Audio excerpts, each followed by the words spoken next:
Up, man. Yo, what up? What up? What up? It's your boy Red Milwaukee 414, man. We back in the building. Another Tuesday night. Last Tuesday in the month, Black History Month. Shout out to everybody, that's tuning in, that's coming through. I know the notifications is getting thrown out there, man. But most definitely we could not end off this month without, coming to y'all with the episode, which I feel like like we literally just talked about this subject and it's a whole year later already. Right. Um, but once again, tonight's subject is Black History Month sneaker releases. So most definitely, we talked about in 2020 that it was a disappointment, and 2021 is even worse than 2020. But y'all know what it is, man. Make sure you guys like, comment, and subscribe. Um, Man, let's go ahead and kick it off with those intros, and let's go ahead and start this rant. Yes, sir. It's your boy IB a Sneakerhead. We back at it again, you know what I'm saying, to talk about whatever we feel like we want to talk about. You know what I'm saying? Shout out to everybody in the chat. Thanks for pulling up as usual. And let's get it cracking. It's your girl Q the Queen. Let's go. Boy, BX, let's do this. Let's go. Let's talk about this. All right, man. We get the preliminaries out the way. Now, what the hell? It literally last year we talked about this last Tuesday of February for Black History Month, that it's a real disappointment, with Nike, Adidas, all of them, Puma, all of them, where there's, not a real interest in Black History Month releases like it used to be. And it was more of a disappointment last year because like the releases, the 1-2 releases that did come out, they were super trash. Like that Air Force One that with the mirror on the toe box and all that. Right. Yeah, like that was terrible. So this year, you think they would come with everything that's going on in the world right now. You think they would, like, hey, we got to get our stuff together. You know what I'm saying? And Nike literally was just like, man, F them black folks, man. Right. Hey, it's Black History Month already. Like that's how I truly feel. Like they Black History Month collection funds went to the Black initiatives that they committed to. Man, like we got to put all these millions into these initiatives and all this that we promised. They don't need no sneakers. Oh, you know what? That's funny you say that and you laughing, but remember Jordan, you know what I'm saying, committed to a gang of bread, which ain't got nothing to do with Nike. I mean, it do, but it don't. Right. And now all of a sudden it's like, oh, well, it's February already? Right. You know what I'm saying? Like, I mean, if I had to choose, they definitely doing the right thing, in my opinion. So I asked that question in somebody else live at the beginning of the month. Like, yo, anybody see any black BHM drops for this month? No one said a word about it. Now we at the end of the month, but if you realize they did have a Black History Month collection, but it was only for the NBA players. They had all their shoes, like they had LeBron had a pair, AD had a pair. It was white and gold and black and gold sneakers that they had for the Nike athletes.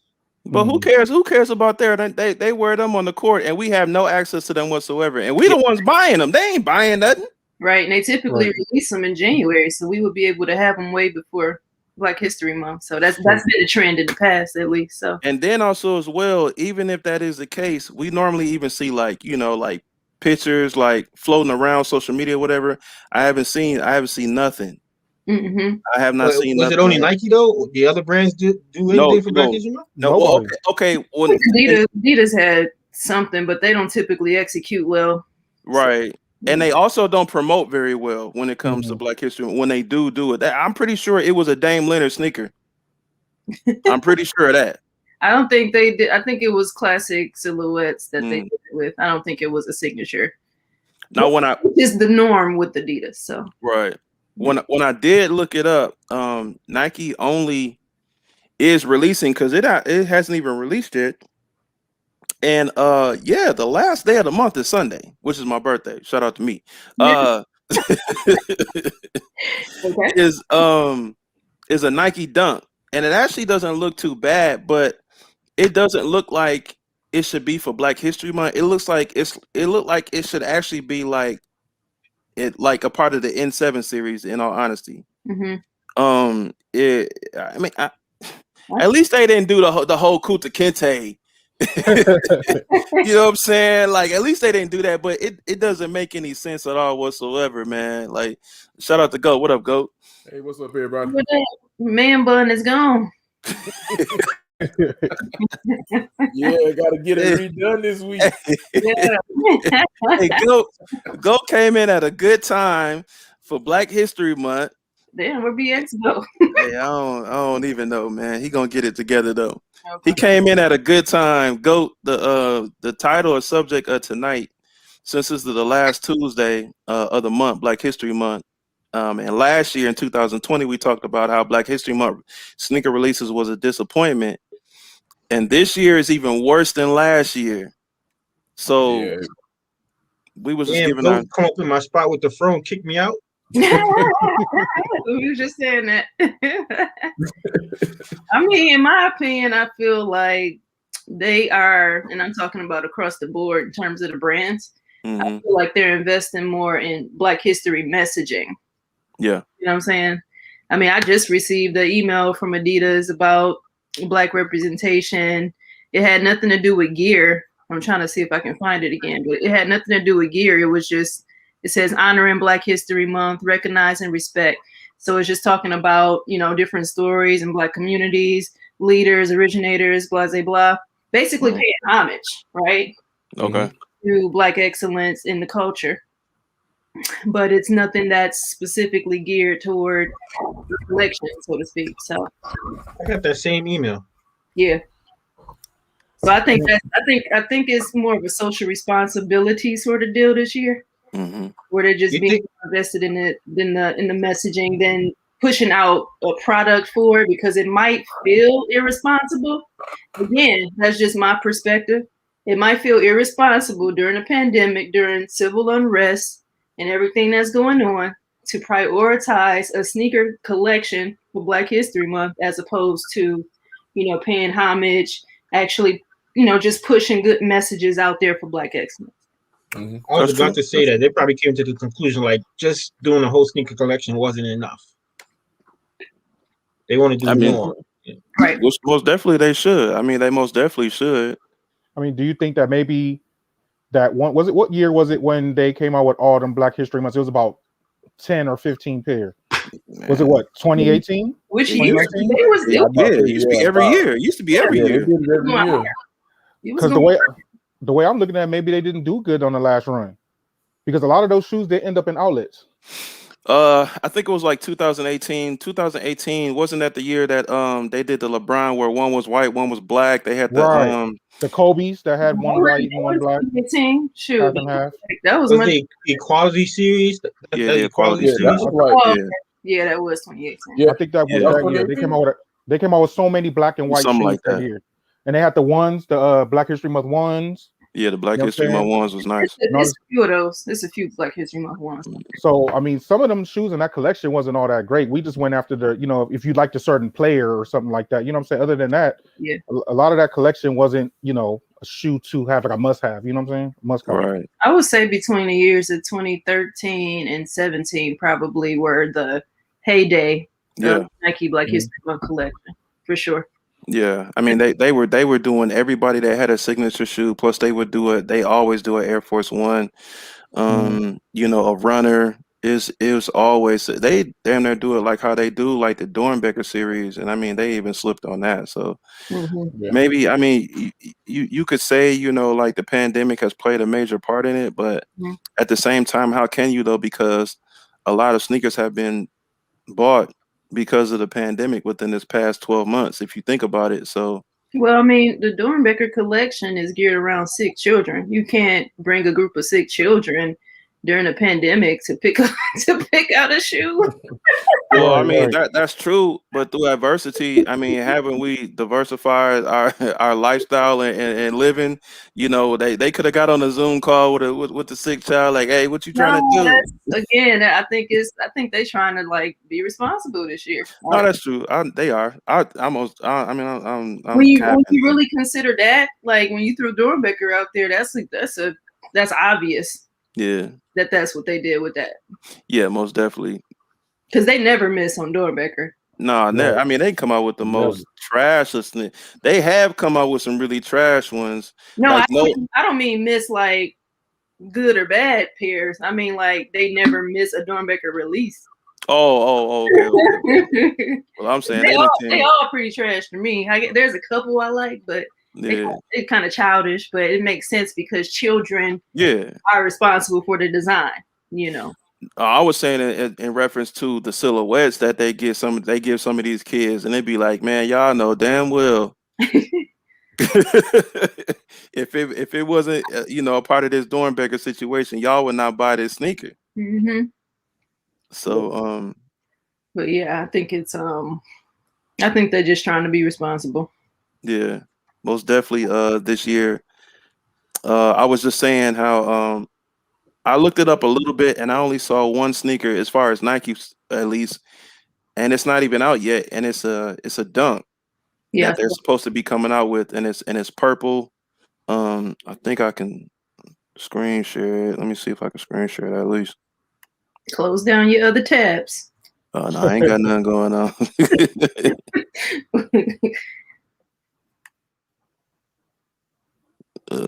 Let me know. Can y'all see this? Not yet. No. Let me see. Did you click share first? Yeah, I did. Here we go. All right. Yeah. Y'all can see it now. Mm-hmm. Yes, sir. Yeah, so Nike Dunk Low BHM released in February 2021. And once again, the last day of the month is Sunday. And yeah, this ain't even out yet. Right. Yeah, I saw it. But this is it though. I mean, it don't look half bad, but once again, like I was saying, at least they ain't coming with the Kuta Kente situation. But this looks like this should be a part of the N7 series instead of a Black History Month sneaker. And they chose a dunk, ensuring that no black folks are gonna be able to even get the shit. So That's a fact because you know it's gonna go to it. If it do or when it does come out, all I did see is that it's coming out on the sneakers app. But if it comes out to stores, it's gonna go to sneakers. It's gonna go to skate shops. exactly. Yeah. All the little skateboard and white children Right. out there with their little BHM dunk low. And we're gonna be over here still pissed because it wasn't no damn BHM collection in 2021. And Well, I seem like she drinking it right now. real. Let's keep it real. There ain't no skate shops in the hood. So like, what are we At all. doing? What, Right. what are we doing here? Come on. So But yeah, I mean nothing exciting. Like I said, I think I saw a couple of Adidas ones, but they use like classic silhouettes. So right. I mean, what would y'all have wanted to see? I would say is I would ask y'all that. Like, what would y'all have wanted to see if Nike did do a collection? I know for me, definitely like the Nike basketball collabs that they were doing the past couple years, because I think I got all the Kyrie Black History Months except for the ones that came out the year before last. Yeah, the Kyries, the Bronze, the Kyrie, Kevin Durant's. Mm-hmm. Yeah, they typically do Kyrie's and KD's pretty good. Yeah. I can say that, even though I haven't been the biggest KD basketball signature fan, but the BHM drops typically are the best. Mm-hmm. So basically, y'all just saying that y'all wish that they just would have kept the same energy. Like, where did the energy go? Facts. Yep. You know what I'm saying? Yeah, they could have kept basketball driven for sure. Right. Yeah. And it used to be a point where like when Black History, well, not even when Black History Month hit, but once the turn of the year happened, once January hit, used to be excited for February. Like Mm-hmm. I don't like there is no excitement about February anymore. It basically almost fizzled out last year, and then this year it's like, man, this month always goes fast, but what have you really been motivated about? You normally like, man, I'm finna be broke in February. Like, do you honestly feel Hey, that way this year? You know what I'm saying? Do you feel like, man, like I'm as finna be far broke? to be honest, I mean, not on what you're saying, but to be honest, I don't even feel like it's Black History Month. I don't have like there's no Black History Month vibe this month. To be honest, it just Facts. feels like it's another month. Yeah. Yeah, You know what I'm saying? that's a fact. So I don't watch much TV. I mean, but as far I mean, but then we don't get out, so we we're not going nowhere to see it. But Yeah, not even online, you don't see people promoting Black History Month at all. Like not a little bit of none. yeah, that's a fact. That's a Mhm. fact. You know what I'm saying? So I don't know, and it might be due because of what's going on. You know what I'm saying? You never know, but Yeah, They're not even really promoting Air Max month. Like we would have been seeing Air Maxes by now. So right. man, yeah, Bacon 90, but by now we would have seen at least 5, 6, 8 pairs that could potentially come out in Air Max month. Like Right. which does have you feeling like, what is this? Is another question once again, which is crazy.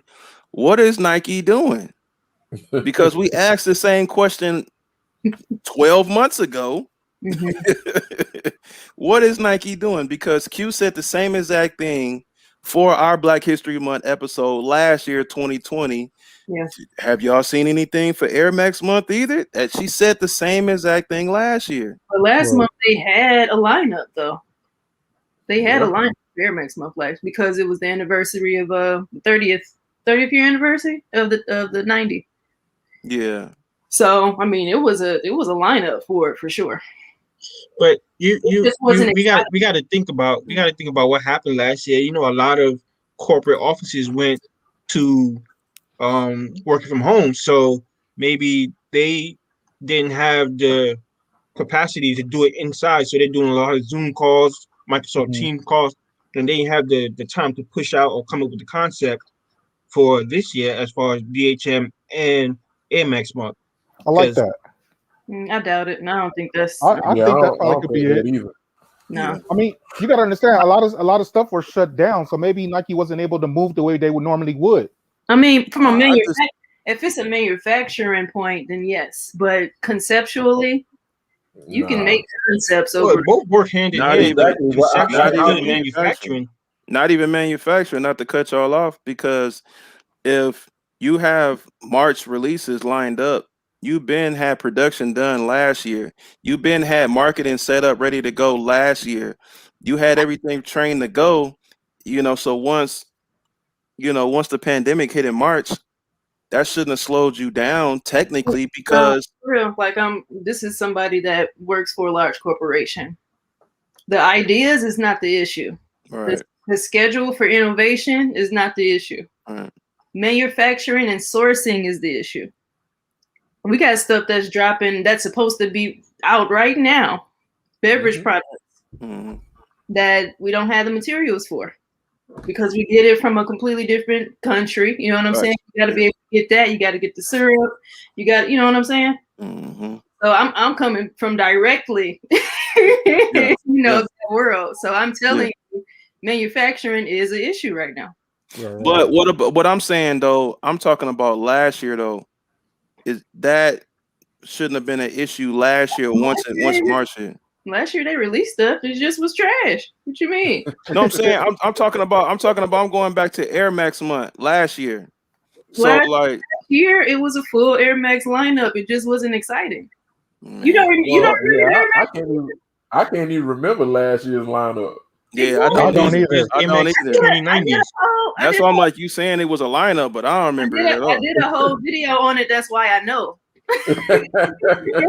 Like if I didn't actually focus in on it, I would be the same way as y'all. But I actually did a video on it talking Mm. about the lineup and talking about how disappointing the lineup was. That's how trash it was. Nobody. Yeah. But everything like that first quarter was like, I don't know, for me, man, just like all of us, first quarter, you be like, man, I'm finna be broke. Black History Month about to be crazy. All-Star release about to be crazy. Like you said, Air Max, and then you got to follow up with March with the Air Max bull. You know what I'm saying? Like January is always the slow month, but they normally always come out with something like one release in January that just keeps you, that keeps you tied over until February hits or whatever, right? And even January last year and this year, because normally they come out with a dope Air Jordan 4 in January. And last year and most definitely this year, because I think that matter of fact that Topaz or whatever it's called was supposed to come out this year in January, but then they moved it to March now, right? Yep. Yeah. So that's what was supposed to be the sneaker of January, and they moved it. So for me this year, I just feel like this is even worse than what it was last year. You can blame it on the pandemic. I understand that about the materials and everything like that. Well, the pandemic didn't hit until mid-March, if you think about last year. So of course it wasn't an issue last year. Yeah. this time last year, we were thinking the world was our oyster. Yeah. Think about it. Yeah. Right about now, yeah. Yes, sir. We were just talking about how trash February was for all releases besides Black History Month. February was just trash. And then 2 weeks later, the whole world shut down. You know what I'm saying? So, everybody start wearing masks. That's what I'm saying. Like, let's really backtrack and really think about this thing. Yeah, that's true. Wow. That's crazy. That's crazy. Yeah, it's happening in 12 months. You know what I'm saying? For sure. Hell yeah. So, but yeah, I mean, but like you said, it could be a factor of the materials also they get from different vendors and all that. Also, they might have the concept, the ideas, but as far as the materials, the whole supply chain shut down. So yeah. Right? That can also play a factor in all that stuff. And then getting it shipped and everything. Right. Yeah. Because some ports are shut down. You know what I'm saying? You don't have no control over that. Yeah. You know what I'm saying? Probably our whole BHM collection all of these years have come from China. So yeah. If that's the case. Remember, they shut China down because that's where it originated. Right. But then you also think about it as well. Yeah, they shut China down. China did open back up, but then you got to think about the whole China versus old dude that was in office. You know what I'm saying? But the China got to open back, reopen. But also they were talking about shipping and all that stuff. It all plays a factor because if the shipping ports and stuff like that are not running how they usually run because of furloughed people or minimal staff, it's going to take a lot to get shipments to their destinations. Yeah. I mean, I already told you that's the issue. I mean, it just is what it is, and that's for every single corporation, even small businesses. I mean, if you're getting something from overseas, it's not the easiest task right now. Right. Coffee make a good point, man. They dropped a Air Max 90 and 3 AF1s for Valentine's Day, but no Black History Month sneakers. They sure did. They sure did. They sure did. Yep. And they've been keeping that same energy with Valentine's Day. There is another Air Max. There's like an Air Max or something that's Valentine's themed, right? That they didn't release for Valentine's Day. Yeah, that's supposed to come out today. I thought they changed the date on them. Right, they changed the date on them. Oh, they just changed the date on them. Okay. So, I mean, clearly something's happening. Yeah. Right. And then with that being said, as far as stuff being being available, we have a lot of shoes that's been pushed back, and it might be for the same reason. It's just they, you know what I mean? They're stuck somewhere. They're, you know what I mean? Yeah. Right. So that could be another reason because they push back a lot of shoes. Yeah, consistently. Yep. You know what I mean? So that could be it. Absolutely. Yeah, it's a major disappointment, but at the same time, I still feel like the priority of Black History Month has really died. Even with the pandemic and everything that's going on, they with Nike, like there hasn't been a real like effort or interest in Black History Month. Regardless of everything that's going on, before everything started going on, they really been lackadaisical. I mean, you just talking about the sneakers part of this. Yeah. I'm just talking about the sneakers. They've been lazy. Let's be responsible with that, the context in that. Well, well, we talking sneakers, and they've been Can lazy. you look at it this way? Maybe they just don't want to be involved with it no more, as far as the whole Black History Month thing, because of the whole Black Lives Matter and the whole politics of the whole thing. You know, think maybe they falling back because they don't want to be, you know. Well, no, because they invested in our communities. Yep. There's a lot of people out there that don't want to be involved. Like, they all for it, but they don't want to be a voice. They don't want to participate in the noise. You feel me? Well, they're investing in it though. Yeah. They was the first person on the. They was the first people on the line to back Kaepernick. Yeah. I was just about to say that they backing Kaepernick. Go ahead. So I think they with it, man. I don't. Yeah. Do we know for sure what's going on? No, but I think they still with us though, man. It's like maybe like DX said, maybe they couldn't just get their heads gathered at the round table just to come up with something. And I mean, we also have to think about the various layers of the business. Like the NBA, for instance, is Nike branded now. And they've been with Nike for like the last 3 or 4 years now, because they switched from this, right? Yeah. So has it been 3? Has it been 3? It's been recent. Yeah, most definitely recent. About 3 or 4, probably going on 4. Well, they rock Jordan brand now, so it went from somebody else to Jordan brand now. I remember that for sure. Was it Adidas? It was Reebok in the 90s, and then it switched over to Adidas, and then it went to Nike. Yeah, then it went to Nike, which it is currently. And I say that to say, though, a lot of the messaging in the NBA, obviously their gear that says built off Black history and everything that they've done. I mean, all of that is Nike merch. Yeah. Which most definitely was influenced from the players. Right. Yeah. But the players were getting their way with a lot of stuff. You know what I'm saying? When it came to, which they should, which they should, yeah. You know what I mean? So most definitely, they was not getting away with it in the 70s and most definitely wasn't getting away with it at all. They were just like, nigga, if I don't get my way, I got COVID and I'm going home. That's just the way I think they did it. You know what I'm saying? Yeah, shut up and dribble. That's really was a 70s for real. That's because out of the money that's pouring in there now. Yeah. They wasn't making no money. Shoot, I make more money than a 70s NBA player. No, that's a fact. No, that's real. That's really real. Depending on who you are, like even Kareem was like, so. Come on now. Once again though, we didn't see $100 million contracts until the early 90s. That's what I'm saying. Yeah, so I mean, they were making thousands in the 70s. Yeah. It had to be the game had to go global, with the help of the Dream Team, Jordan, and the commissioner and everything like that. But before Dream Team and all of that,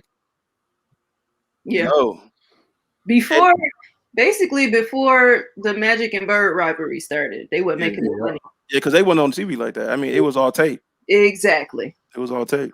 And a lot of that. The millions coming in is from that TV money. Yeah, no, that's a fact. TV money is I don't want to say the bread and butter, but is one time that latest deal that Adam Silver signed. No, that's the bread and butter, my guy. No, it is. It most definitely is. That's what I'm saying. I don't want to make it seem like that's just all they money, but that's like right. That's why they started. That's why they started the season back in December. They're like, whoa. Yeah. We can broadcast these games without anybody being in the building. LeBron and them, because it's always like, well, what LeBron say? But LeBron and them was like, man, I don't feel like coming back. And Silver was like, hey, you still trying to get paid? He was like, well, you know what? I don't even feel that bad. You know what I'm saying? You good? Yeah, because you gotta think about it though. I mean, some of those guys that are not superstars. Yeah. I mean, even though to us they make a ton of money, some of those dudes is living paycheck to paycheck though. Yeah, exactly. like You like know? LeBron and them most definitely was gonna be good, but yeah, you have to think like it is it's a brotherhood, like they say. Like you still Mhm. gotta think about your man. That's that's the 14th, 15th man on the roster. Yeah. You know what I'm saying? That's getting paid peanuts on the dollar. Mm-hmm. You know what I'm saying? So it's like, yo, I know my man ain't, he ain't all the way there. I'm good for life, like, cause Right. Nike paying me forever. Yeah. But Uh-huh. my man that's making a couple grand a game, I'm being nice by saying a couple grand, but that's real. Yeah. Yeah. You know You what see, I'm he saying? called JR back. JR, Yeah. come off the couch. Come get this 100,000 right quick. Oh, did he? Is that Hey, is that what's going down? You What? said talking about last year. Talking about last Oh year. yeah, last year. Oh, JR okay. was Yeah, sitting on talking the about last couch. year. I'm Yeah. like, Yeah. hey, he want him back again. He ain't do nothing. What's funny? Nah, What's funny is that Jr. He was practicing with them Negroes damn near half the year, and in the summer before they was like, man, go on and get this dude a contract, bro. He here every day. Right. Right. But that's a Man, part come of that. on, man. Yeah, that brotherhood that you mentioned before. I mean, Yeah. that can get guys, that can keep guys in the league. No, that's a fact. Iman Shumpert just got caught back, Yeah, something with Brooklyn. Yeah. Yeah, you keep a good rapport. You keep your, I don't want to say you keep your nose clean, but but in all honesty, you keep your nose clean. You come to work on time, you do your job, and you keep good relationships with people like LeBron and other stuff like that or whatever. Like, yo, yeah, he was balling for me when we was hooping at for example, Cleveland or whatever. You know what I'm saying? So when you go to a different team, it's like, yo, we could use his services. Yeah. It's all about that referral. Like, yo, like AQ, y'all hiring over there? I need a job. You know what I'm saying? Right. That's the NBA for real in real life. Yeah. So because if you're a superstar on the team and these owners going to listen to you, like, hey, we could really use his services or whatever. What can y'all hook my man up, or we'll get with his agent, whatever, blah blah blah. That's real life. So no, that's most definitely real, man.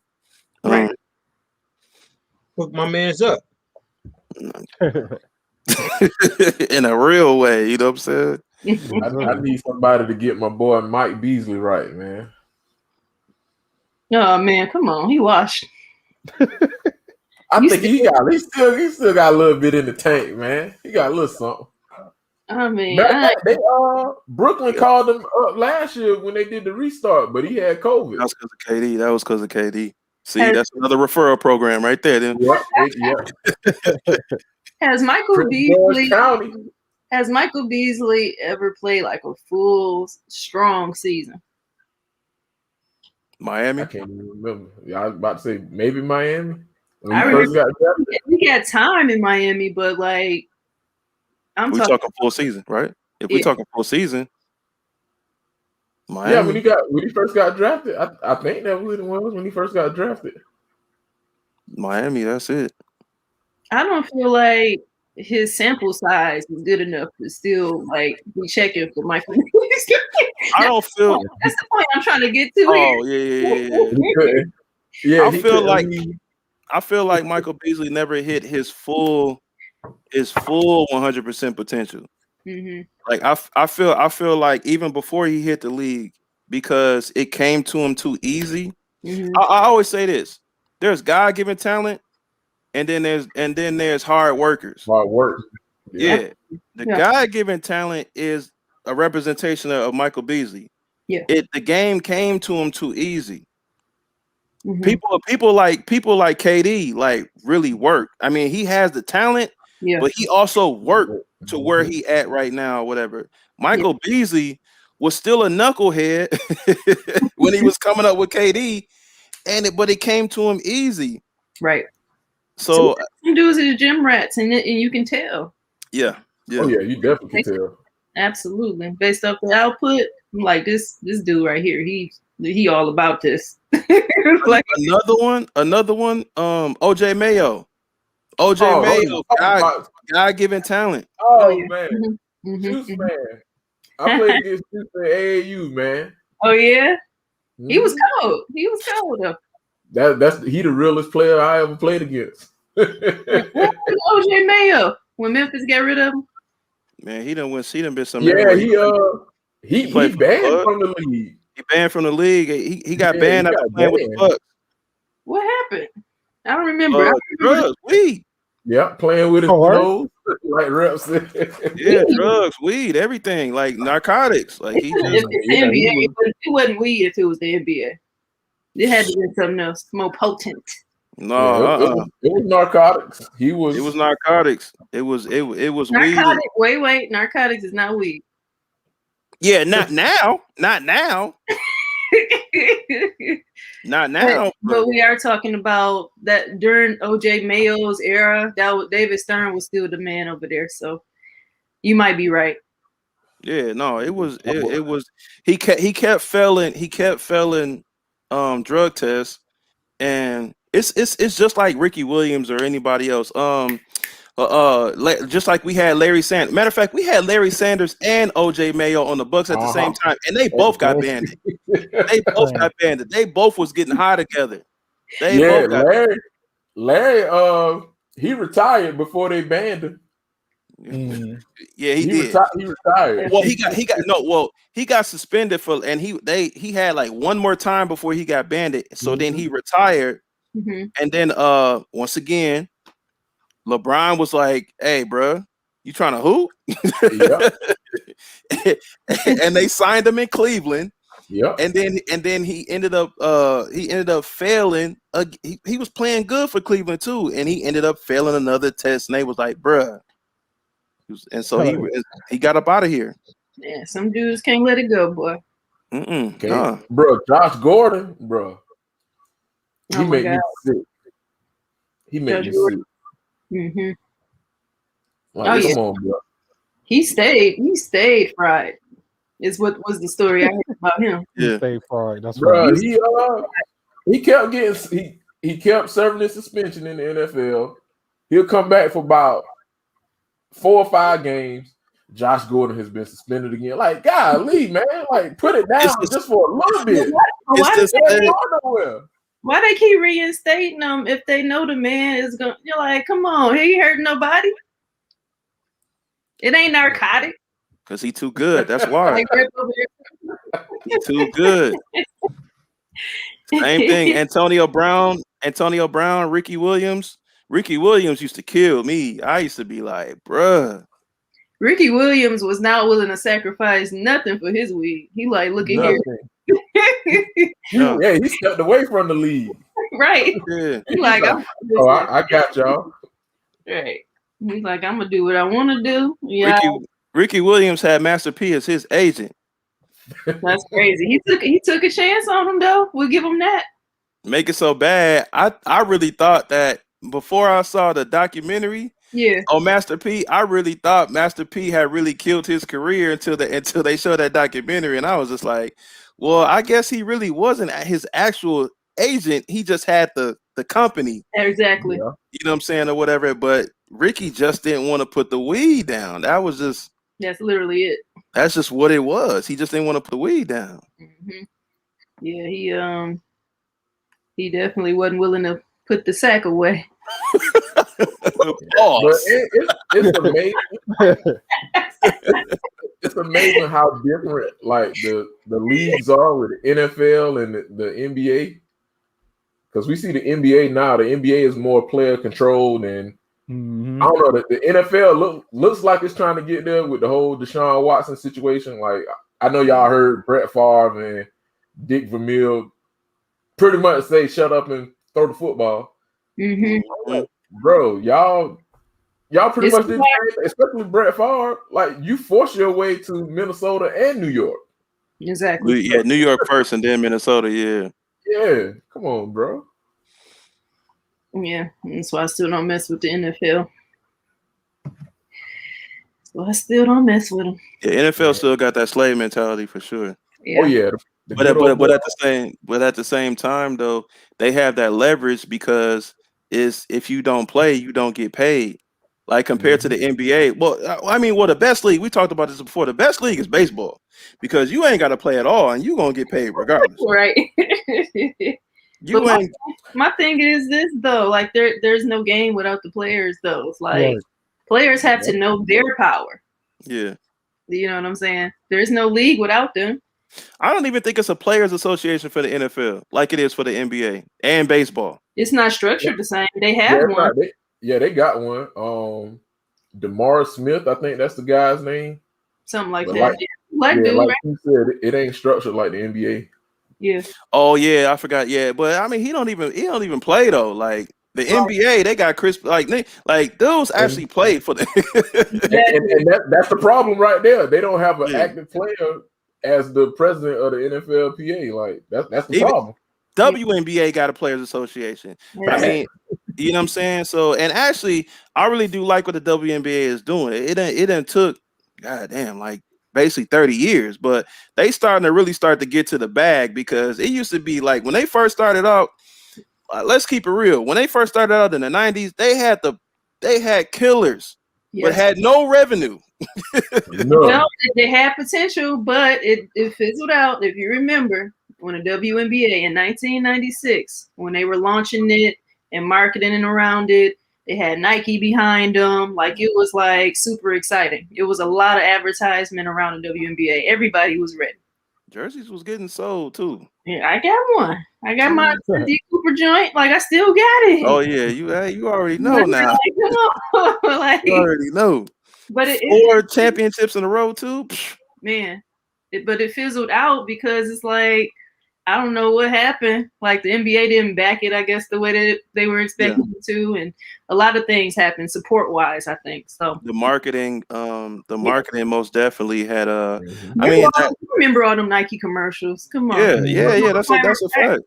Yeah, folks had sneakers and everything. I honestly, truly feel like, because it goes hand in hand, is that the Olympics and WNBA, like, the climate changed a little bit, because female basketball, in all honesty, was at the same level as Dream Team, if not better, where folks were worldwide was watching more women's basketball, because women's basketball was actually more popular on a worldwide scale than just the NBA, because the NBA had no international players. Right. But all the women played overseas. So seeing them play for the WNBA, that actually helped also as well from a global scale. For sure. But when it somehow, after Dream Team 2, like when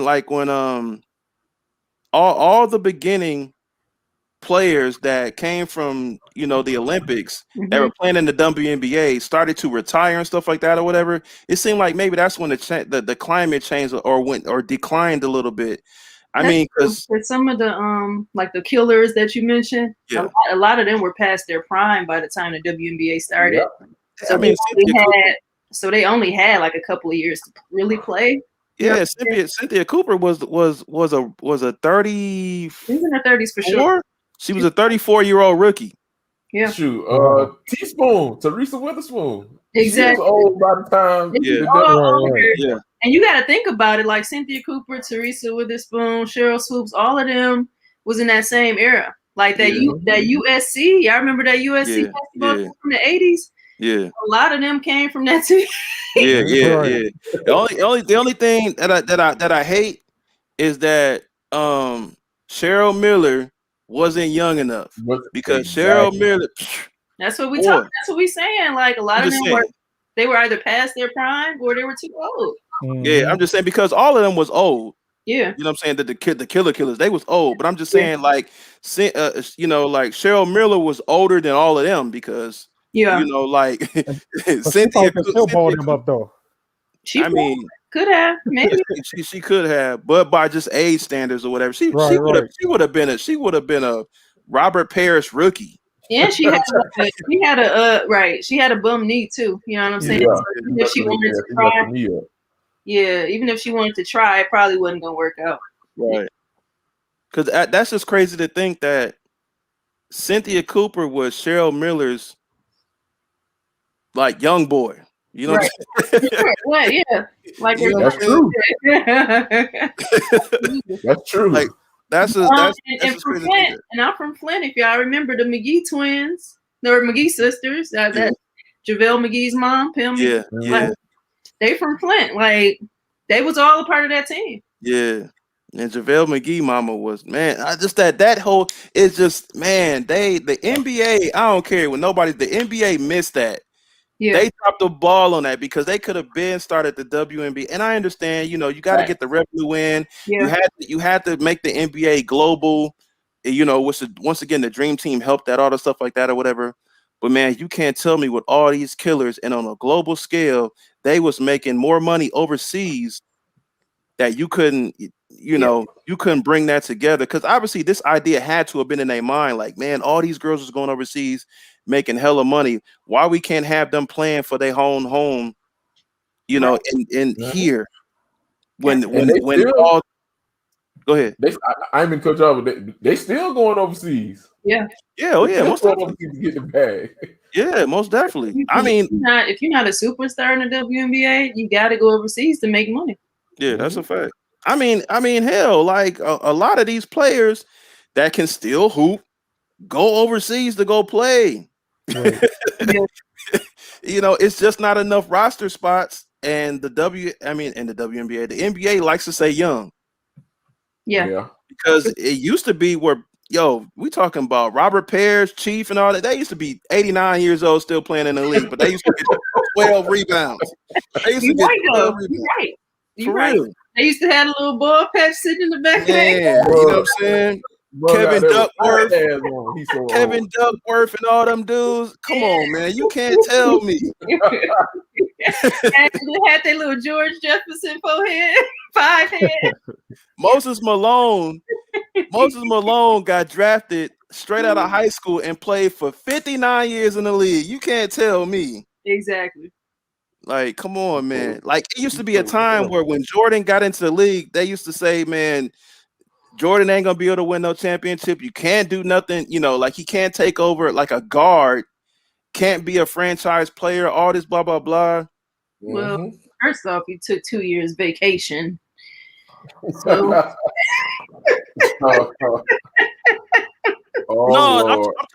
talking about when he first. That's how it used to be in the 80s. Like because he used to be a big man. Like yeah, if he was a big man, big man driven. Yeah, big man driven. And the big man could stay in the league for 89 years. Oh yeah, big man had a long lifespan in the NBA or shelf life. Now they starting to get phased out. Like it's good to have some pure big men just in case, but for the most part, most teams are running small ball. A dude like JaVale McGee could play in the league for 59 years, man. Yeah, back then. Look, hey, Dwight Howard used to be a superstar for like 4 years, and all of a sudden he a backup to a backup now. Exactly. Right. Championship finals and everything. He got Orlando Magic too. Man. That's true. The thing is, you know this, but it sounds bad when you said it. I was like, dang. You know what I mean? He said he back up to the back. I was like, man. He is. He is. Yeah, I know he is. That's why it's kind of sad to see it, but right. You know what I'm saying? It was cool to see him get a trophy last year because he actually was involved in that win. Like, no, he was. He put in the work. They shouldn't have got rid of him because they really need him right now. Yeah, I don't know about them getting rid of him compared to 76ers paid him some more bread, and he was like, hey, you know what? I got my ring. I need to get back to this bread though. Right. Fact. I take a big man right now over Marc Gasol because Jesus, Marc Gasol moved like he got cement block shoes. Marc Gasol is killing the Lakers right now. He moved like he got ankle weights on. For real, I'm like, bro. I was kind of excited to get him, but now it's like, bro. Yeah.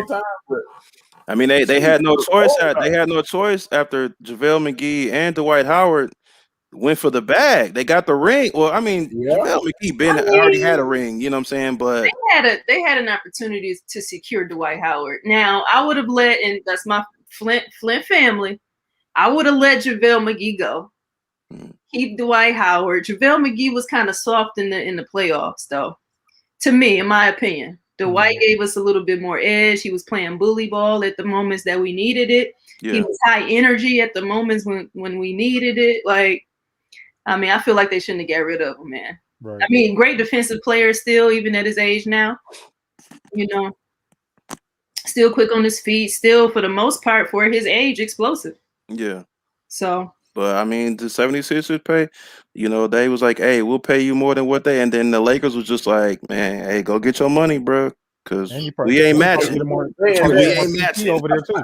I just don't feel. I don't feel like it would have been money for him though. It's Dwight Howard. Yeah, it ain't because he signed for like a veteran minimum once they guaranteed his contract because he came in, his contract wasn't guaranteed. It wasn't guaranteed, yeah. Exactly. So I don't think that he played his way up to it though. He did. I give him that. He vowed, he bet on himself. He got what he needed. He put that work in. He most definitely put that. Hey, matter of fact, he engaged right now, so he about to get married too. He like, no, I need that bag, bro. The ring is cool. I need that bag. Yeah, he engaged to a WNBA player. Yeah. She a young girl. What's her name? Yeah, she. What'd he say? What's her name? Her last name Cooper. Tia Cooper. Oh yeah. Yeah. It's Tia Cooper. Yeah. She a rookie, ain't she? Not no more. Clearly. Well, yeah, not no more, but clearly. But she is a young buck now. Yeah, she a youngin. She a youngin now. He got him a young and perky one. He got a young. Oh, but once again though, hey, facts. You know what I'm saying? I almost started singing R. Kelly, but you can't even sing that because Dwight Howard came into the league at 17 years old. So I was like, well, hold on though. So he can't really that old. Well, he still what? He got to be at least 35, 36, right? Oh no, he can't be no 35. He is for sure. He's for sure 35, 36. For sure. Yeah, he like a year younger than LeBron. He's for sure 35, 36 right now. Dang. He must got a Bronco, huh? Yeah, he 35. Hey, let me tell you something. He built like a Bronco. I tell you. Man. The body on that one. Woo! Look at you. Oh, you ain't seen Tia Cooper? Now I'm talking about Dwight Howard. Oh. Man, hold on, man. Hey, she said this. She got a little bit too happy.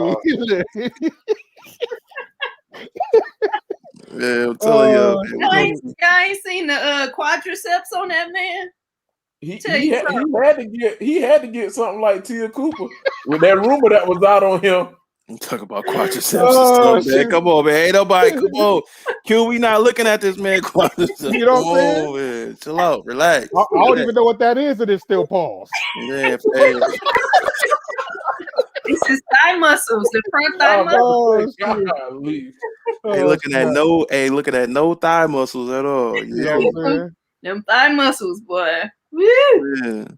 Hey, but so even if how many? What is this? Her second year? How long she been in the WNBA? Tia Cooper?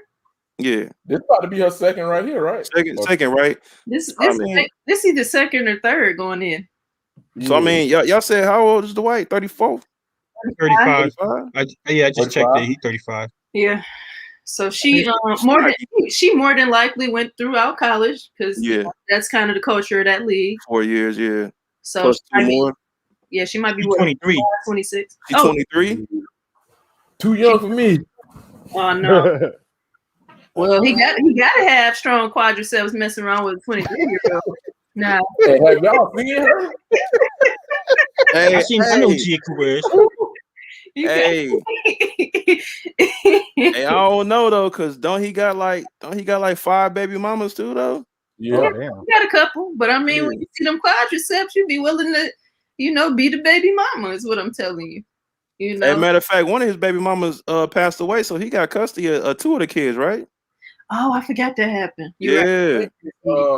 His middle son, I think that's the one he got. I think he got 2. Right back. I think it's 2. Okay, I think he had 2. I think he got 2 of them, or is it just 1? I think it's 2. I know the oldest son. His mom was on like the Basketball Wives thing. Yeah. Okay. Yeah, that's baby mama number 1. I think the one that passed away is like baby mama number 4 or something like that, 3 or 4. Yeah. I sound like I'm playing spades with the man kids. That's how you know how it is. I mean, they was trying to. Well, I personally don't know how it is. No, I don't. I mean, yeah, we know how it is in the hood. Listen, they was trying to play him for a little minute, making it seem like he ain't like women. So yeah, facts. You know, yeah, look, go. That's a fact. What that mean? That's news to me. What that mean? You never heard that? No, IBA, you ain't never heard that IBA? For real? No, that's news to me. And that was going down when he was in LA, matter of fact. Yeah, that boy was in LA, yeah. He was getting his Eddie Murphy on. Yeah. That was it. You know what he talking about, IBA? You know what that means? The Eddie Murphy on thing? You know Eddie Murphy? Oh, come on. Get this man on the show. He's not cultured. IBA is not cultured enough for this show. He is not cultured enough for this show. What happened with Eddie Murphy? He was getting his Mr. C on. How you don't know the Eddie Murphy story, bro? Oh wow. Geez. I'm not gonna say the word, but Eddie Bauer kind. You can find out on his own. I'll do my homework. You got to do your research. Yep. Yeah. Eddie Murphy and Teddy Pendergrass. Now the Teddy Pendergrass one I ain't know about. Man, when I found out about that one, I can't even listen to Turn Off the Lights no more. Straight up. I can't listen to it. Man, while y'all playing, y'all talking about Eddie Murphy, Richard Pryor. Oh, we knew about Richard Pryor. That one broke my heart right there. there. But you gotta think about it. This is at a time when sex and drugs everywhere. You know what I'm saying? They was high. It ain't enough drugs in the world. Anything. That's not an excuse. I've been high many times. And it was all kind of drugs flowing up and through there. Man, come on, man. I mean, the man burned himself with freebase. That's how high this man was getting. The man burned himself. Burned himself, right? Through intercourse too. Goddamn. It happened while the freebase was cooking during sex. Oh yeah, he the reason why Pam Grier couldn't have kids. Damn. Mm-hmm. Now that part I know. That's an extra part. The man burns himself through intercourse, like I said. It was... I mean, shit. Marvin Gaye had a baby by his niece. I mean, it was a lot of weird shit going on, man. Right. What I'm saying to y'all. Hollywood. Hollywood. Chuck Berry was R. Kelly before R. Kelly too, but Oh yeah. But it was little white girls though. Hey, do it matter? That's even worse. That's even worse in that time. It depends on who you ask. That's even worse in that time and era. So what are we doing here? Well, listen. White folks, no, because white folks let you do anything you want if you're a rock star and they like you entertaining them. If you entertaining white folks, they will love you to death. Well, why they ain't let him go then? What you mean? He still had to go to jail, didn't he? Did he? He was in Indiana, just like He was in there just like Ron Isley. Well, I mean, in Terre Haute. Going to jail and getting lynched is different. Going to jail is because it was illegal. Getting lynched is like, nigga, you ain't about to be out here.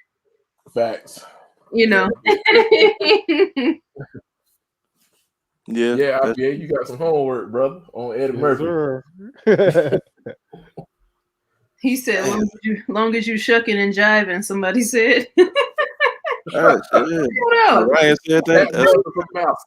That's facts. That's facts. To this day, as long as you shucking and jiving, they will agree with anything you do. Mm-hmm. Mm-hmm. That's why I rock with Dave Chappelle, man. Mm-hmm. Boy. Yep. I mean, Lil Wayne show was shucking and jiving so he can get out of prison. That's what I'm saying. But think Hey, about it. I love Lil Wayne, but I'm keeping it real though. Like he pulled the shuck and jive. Right. But you know what though? I don't judge nobody like straight up. if you got T.I. did the same thing. If you got to do a PSA to stay out of Fed prison, hey. Hey, y'all saw what they did to Nick Cannon. I'm just saying. And he told the truth. Come on now. And this man was beloved by everybody. Right. Bill Cosby ain't dodged no bullet. Because if he dodged a bullet, he wouldn't be in jail right now. Yeah, he'd be out. Yeah. He wouldn't be in jail. And I still don't halfway believe everything that he in jail for, in all honesty. Man, R. Kelly, like damn, but Bill Cosby, that's like 59 years ago. I want to bring it back to the drugs was everywhere conversation. Like everybody was doing something. Come on now.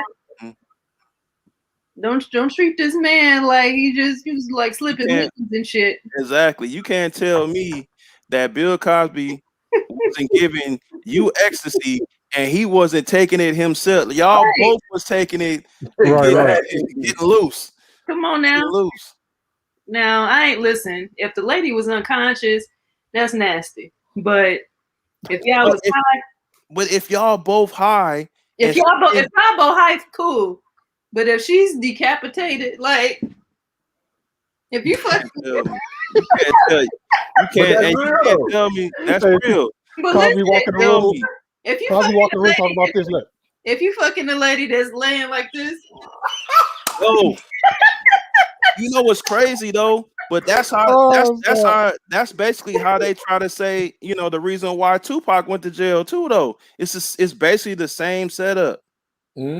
From Bill Cosby, Tupac, like Michael Jackson with the kid. It's like, like I really do believe that the most influential Negroes, they be on your head, like for real, for sure. And it's all of a sudden when he was trying to buy NBC. Is that what? Yeah. He's trying to buy NBC because I mean a lot of people didn't know that, but I mean Michael Jackson was owning a lot of people, a lot of white folk stuff. Oh yeah, he owned a lot of catalogs. The Beatles catalog. I think he owned Eminem's catalog. Like he had a lot of power. And was still being friends with him. Like, hey, it's just business, bro. You should have had your money. You should have had your money up. Seriously. Straight up. He did everything right when it came to that. Yeah. You know. And you can't tell me he learned that on his own. You know, he learned that from the white folks themselves, and then he applied that. Exactly. He learned that from Berry Gordy too, or whatever like that. But I mean, he learned from people, influential people. Right. The moment he started telling the truth about Epic Records, shit started dwindling. Any black man with serious power throughout history, from Martin Luther King, Malcolm X, we can go down the line. It don't have to be entertainment, right? Political, anything. I just watched Judas and the Black Messiah last night. How they did Fred Hampton. Yeah. That's right there. That's right there on the west side of Chicago, right there. Crazy. Yeah. Yeah. They've been trying to get at Mr. Farrakhan for I don't know how many years. And I mean, but they still do get But you know how the nation roll. Yeah. You're not just gonna get to him. Yeah. That ain't happening. It's the same thing, just like the movie. Like you gotta do some, you gotta have like a infiltrator, like on some belly types. Absolutely. That's jacked up that they couldn't settle for just taking him to jail. They had to kill the man. Right. Yeah, exactly. And the way they did it, as far as the movie shows, I was like, dang. Right. You know what I'm saying? That's how it is though. If you go to jail, you got off good. Yeah. Because they ain't trying to have you go to jail. They trying to have you in a box. Yeah. Like that's like, because if you still alive, that means you can come back even harder. Right. Yeah. Or even if you in jail, you still got an influence on what's going on outside. That's a fact. They called it in the COINTELPRO documents. If y'all ever read anything on that stuff, that's basically the FBI's plot on different leaders like Martin Luther King, Malcolm X, Fred Hampton, all of them. It literally says neutralize. Neutralize, yep. Yep. That's the direction. That's a fact. And see, my man killed himself after he did that interview. Oh my God, I saw that too. I didn't know he killed himself until I saw that. Which makes me want to watch the Fred Hampton documentary. It's something completely different. Because he killed himself after the documentary dropped. Yeah. Do you think old boy killed himself? Do you think if somebody would have got their hands on him, they probably would have tortured him? Or would have been something way worse than just committing suicide? I think they would have tortured him. Yeah. Yeah. He was gonna get tortured. Right.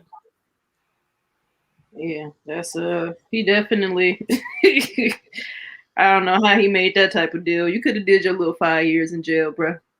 Oh, they would have took care of him in jail. Yeah, I was gonna say, ain't no way he would have did 5. He would have did 5 days. I'm saying before he became an informant. Right. So that he didn't have to do 5 years, he chose to go home and be an informant.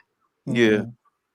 So look, see, IBA ain't cultured enough to be on here today. No, I mean, I've seen the movie. All I know is about I've seen the movie, bro. Once again though, ain't everybody. Hey, look, I'm gonna keep it real. Like everybody ain't built. Look, I ain't doing 20 minutes in a holding cell. I promise you. Like, yo, I've been before it. Please believe I ain't trying to go back. I'm not doing 2 seconds. Look, we need to have you come down for some question. No. Question my attorney. No. you know the scary part about that I think about. I don't think about it all the time, but I've thought about it. Like every single person is like one mistake away from going to prison. That's a fact. That's a fact. But everybody on this panel right now, watching right now, you can't tell me. Look, I'm good. Look, they over there, I stay over here. I'm good on all authority, straight up. I see them pulling around the corner. I'm going the opposite way. I'm Gucci. I don't play no games with the police. But still, even with that being said, you know what I'm saying? Innocent people go to jail every day. Exactly. And that's why if I see them over there, I'm going over here. They on that side of the street. I'm on that same side of the street. I'm crossing the street. I don't want no problem because like you can't tell me like Rip is tall, so they gonna see him either way. Exactly. Hey, look, I ain't new to this. I'm true to this. I've been straight up. I ain't never been, and I ain't trying to go. Like they gonna see me. They gonna see me before they see BX, and BX in the military. Oh yeah, BX gonna get a pass. He gonna get a pass. Nah, I done seen that. Like I done seen a police officer like try some BS with my cousin. My cousin like, bro, I'm fighting for you to live every day. I done did 2 or 3 tours. So why you coming at me the way you coming at me? Both of you niggas going down. Shut up. There he is. That's how they be though. That's how they be. Especially down here, man. That junk is crazy. Straight up. BX, what would you do if your fellow officer was, violating on some civil unrest type joint? Would you do something to stop it? Or you just are you talking about if I was a police officer or just like in the military? Police officer, military, serviceman. Either way you swing that thing. Are you gonna do the you gonna take the frat route? Or are you I believe in standing up for my brother. Mm-hmm. I believe in standing up for my brother. I would try to do something to stop what was going on right in front of me. Mm-hmm. I don't believe in seeing another man take advantage of somebody else just because you are in a position of power, so they say. Right. Sure. Nah, I don't believe in that. At the end of the day, you take that uniform off, you're still a man, just like the other person. That's a fact. That's a fact. Because I can't turn my blackness off. You know what I'm saying? Talking about Blue Lives Matter. You only blue 8 hours a day. Yeah. Mm-hmm. I'm black 24/7, man. Right. That's a fact. Do you ever wonder why? And I respect all veterans and their decision, salute, fighting for freedom, etc. But I never really understood why a black person would want to enroll in the military. Besides getting out of the ghetto, obviously, and then getting their student loans paid off. I guess I don't know shit. Benefits. Oh, Yo, one thing I always say though is I used to feel that same way, but everybody's circumstances ain't our circumstances. All our circumstances between all five of us is different. First of all, mhm. so like I used to feel that same way, but you never know. Like somebody can be homeless, and this is their way out. Somebody could be just not, I can't stay in school. I don't know what I'm gonna do, but I can go in the military and I can get a job and I can get these benefits, Mm-hmm. whatever. And it's better than going to jail or selling these drugs. And you never know. Like you could be in a drug infested neighborhood all your life, and all you know is like, they trying to get me into the gangs. They trying to get me to sell drugs. I ain't about that life. But you know what? This recruiter came to my school and they said, I can get a job. I can get some training. I can get some skills. They tell y'all that all the time. Anyway, you know what I'm saying? Like you can be influenced by that because like, if it's gonna look that's more positive than what you've been living around your whole life. I don't know Yep. BX situation. Another thing is, like I said, I don't know BX situation. You can have people that's been in the military and it's generational. You know what I'm saying? Where people, they get into the military. For example, like the homie Splash Some Drippy. Like I don't know if it's his mom, but for sure, like his dad is in the military. Like so, he got into the military. He got his little brother in the military. I think before then, maybe like his grandfather was in the military. Like that stuff, it is. If you see it all your life, Yeah. And it's Right. positive, then people gravitate to that. Once again, like I told y'all, like like I never seen my mother and my father punch a clock. Mm-hmm.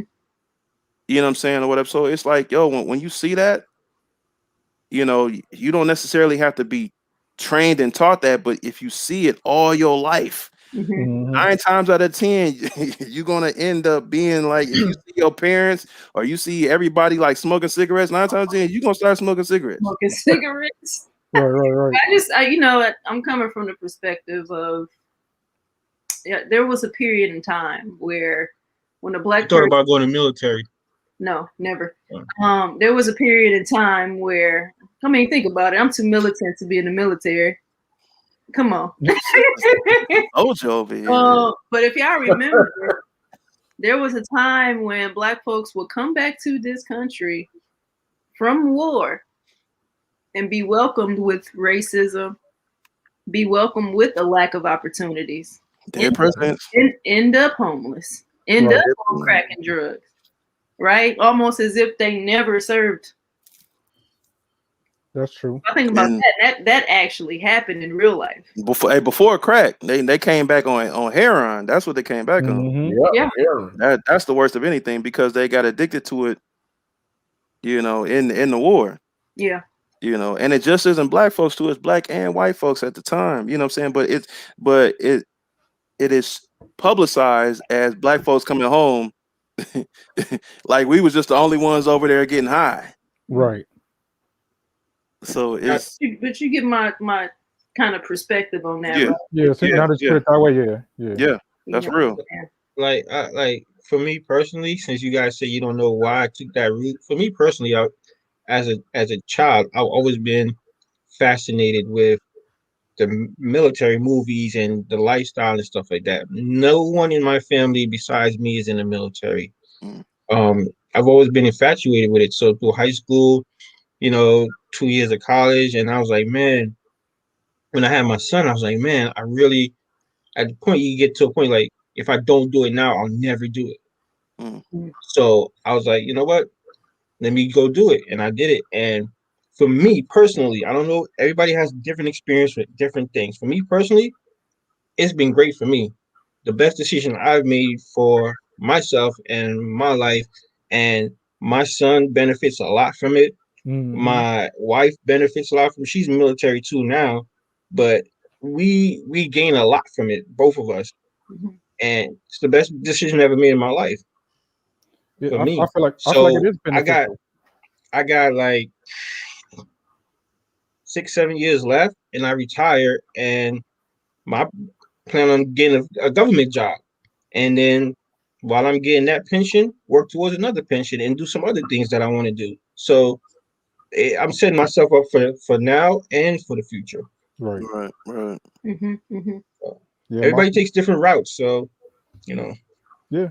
I mean, my sister's in the Navy. She's been in there since she got out of high school, and she is set. She could have retired years ago. She Yeah. just keep re-enlisting over and over just because. I mean, it's just something to do at this point. You know what I mean? Mm. And my dad is the one that that influenced her to go, and he was trying to get me to go. I didn't want to go, but now it's to the point where I was like, damn, I should have went. You know what I'm saying? I was talking about. I was speaking with my cousin the last like 2 days ago. I was like, bro, we were just having a talk about life. I was like, I can't remember the last time I had to submit a resume, a job application, or anything like that. It's been a while since I've done. I don't know what I don't to do on the civilian side for attaining a job or stuff like that. I don't because I haven't done it in so long. You work for the military though. Yeah, but I don't. I just go from one duty station to another duty station. I don't submit any resumes or anything like that. I don't. Because you work for the military. You are enlisted. You are owned by them. I mean, let's no, listen. Let's call it what it is. It sounds harsh, right? Yeah. But as long as you stay enlisted, they own you. You can't get none of those benefits y'all talking about unless you do all of those missions and tasks and deployments and all of that extra shit. No, that's not necessarily true because I know people that have been higher ranks that have never been deployed and they still attain the same benefit. But they have to do what they have to do over here, though, even though they don't get deployed. Like people think being in the military is just like you're going out shooting up shit every day. No, you have a job. That's not at all. But listen, hold on a second. You have like I go to work from 7 to 3. I go to my office and I sit there and do paperwork all day long. Exactly. You work for the military. I just said. Yes. Yes, but what she said? What she said? Misconception that at different times I have to go to training. Just because you're not filling out an application and a resume does not mean you ain't working for nobody. You working for the military. The way he making it sound like is he ain't Forrest Gump. You know what I'm saying? Going out shooting up people and coming back. You know what I'm saying? He's gonna get us in the office. I just use deployment as an example. Right. I know that there's different missions in the states. Yeah. You know what I'm saying? The main focus of what Q was saying, though, which I feel like is she's saying that the military owns you, though. As long as you in there, they own you. So if they want you to do whatever, you're gonna have to do it. Yeah, that's basically that. That's what I feel like her main focus of what she was trying to say in the situation about being in the military. And it's great you get your pensions, you got the security, all that great shit, but that ain't to your own vices. You know, that comes with a whole lot of responsibility. Responsibility, yeah. You know? I was about to sign up to get these student loans off my joint, but that's when the Lord said, "Oh, take this nigga knee out." So what's the worst that you've had to do since you've been, you know what I'm saying, in the military? What's that? What's the worst thing that you've had to do, like, or that you have to go through as far as, you know, since you've been enrolled? Me, I said the word. I look at it this way: any job you have, you're gonna have leadership that you don't like, unless you work for yourself like a rep.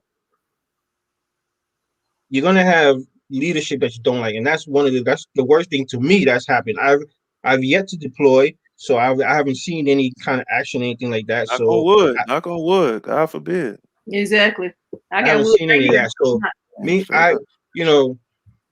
I've experienced racism.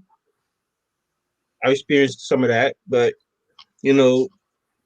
that's as far as me, that's the worst I've ever experienced. Somebody else might have some other shit that they experienced that is beyond what I've experienced. But as far as that, it's just like echelon of leadership that sometimes they just don't understand. So so different than us out here, or average Joe. Pretty much. Really, yeah. So from time to time, I have to go places and do missions and stuff like that, but it comes to the territory. Right. And I mean, I have quite a few folks that I either went to high school or college with that chose to enlist. So I mean, I know what's attached to it, and I mean, of course, that's your choice, and that's what you chose to do with your life. I wasn't really saying it was a problem. I'm just saying, it comes with a whole lot of, you can't really get all them benefits and the pensions and all that shit without, So you said I they always they looked at shucking and basic jiving in the training. military too, huh? I that's, wouldn't say that. I I most definitely mean, wouldn't say that. I wouldn't call it shucking and jiving because that's disrespectful. Yeah. But I mean, I don't know that I would want to belong to the government in that way. Right. To secure my lifestyle. I I think always looked at basic training like being online, like pledging. yeah, I mean, Right. a lot of pledging is inspired from, the military. So yeah. Yeah, I can see that, but then again, I ain't never been a fan of the fraternities. Or no disrespect, Coke, because I know that you are, but I never been a fan.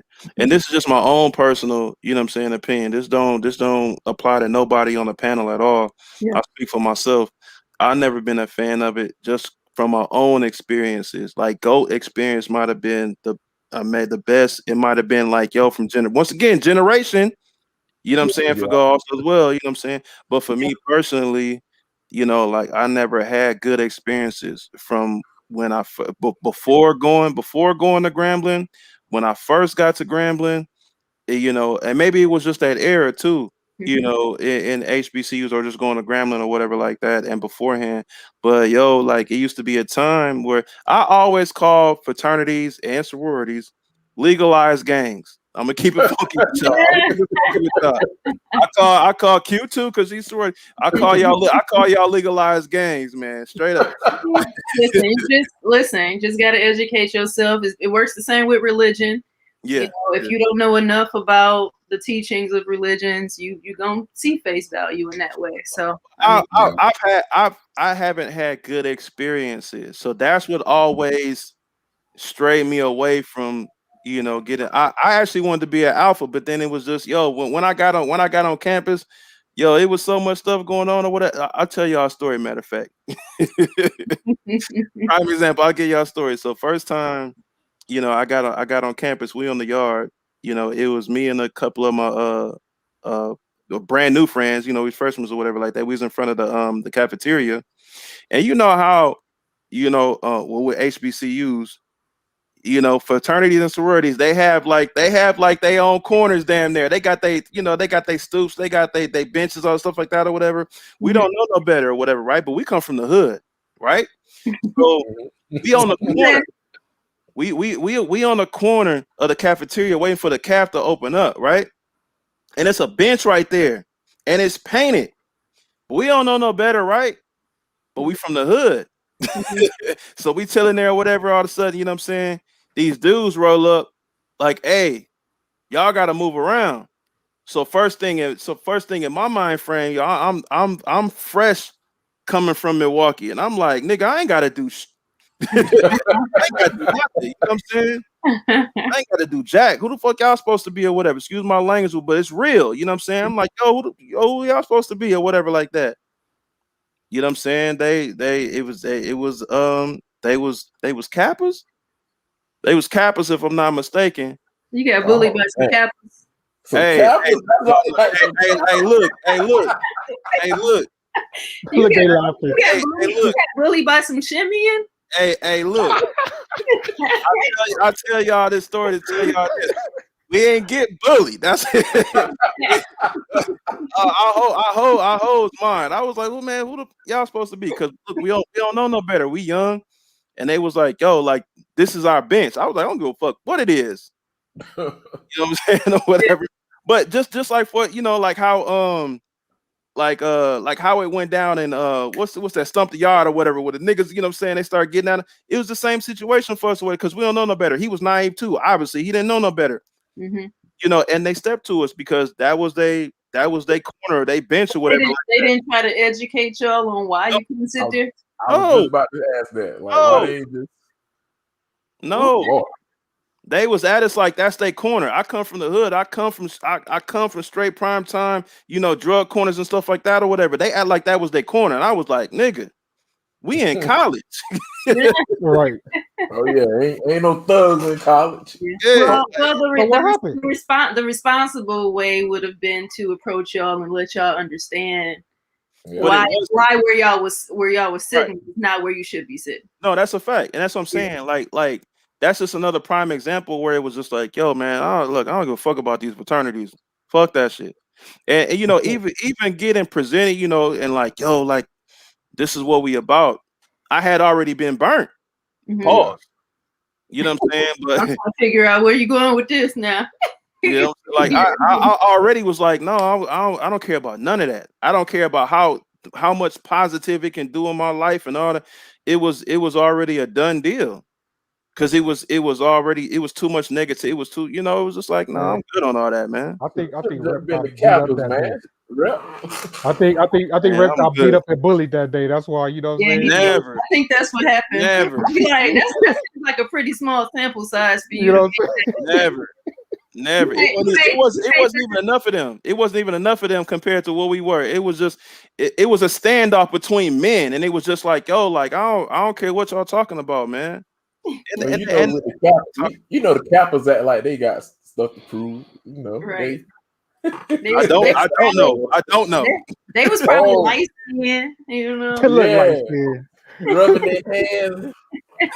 Look, curly hair. Hey, probably had baby hairs. I love all the D9 organizations, man. For sure, yeah. And I mean, bad experiences happen, but again, it's really if you was really interested, you would have educated yourself. So yeah, no, I was good. I was good after that. After that.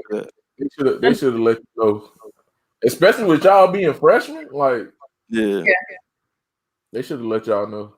They could have educated y'all. That would have been the appropriate way. But apparently, they may not have been made correctly. So, right. Exactly. It wasn't.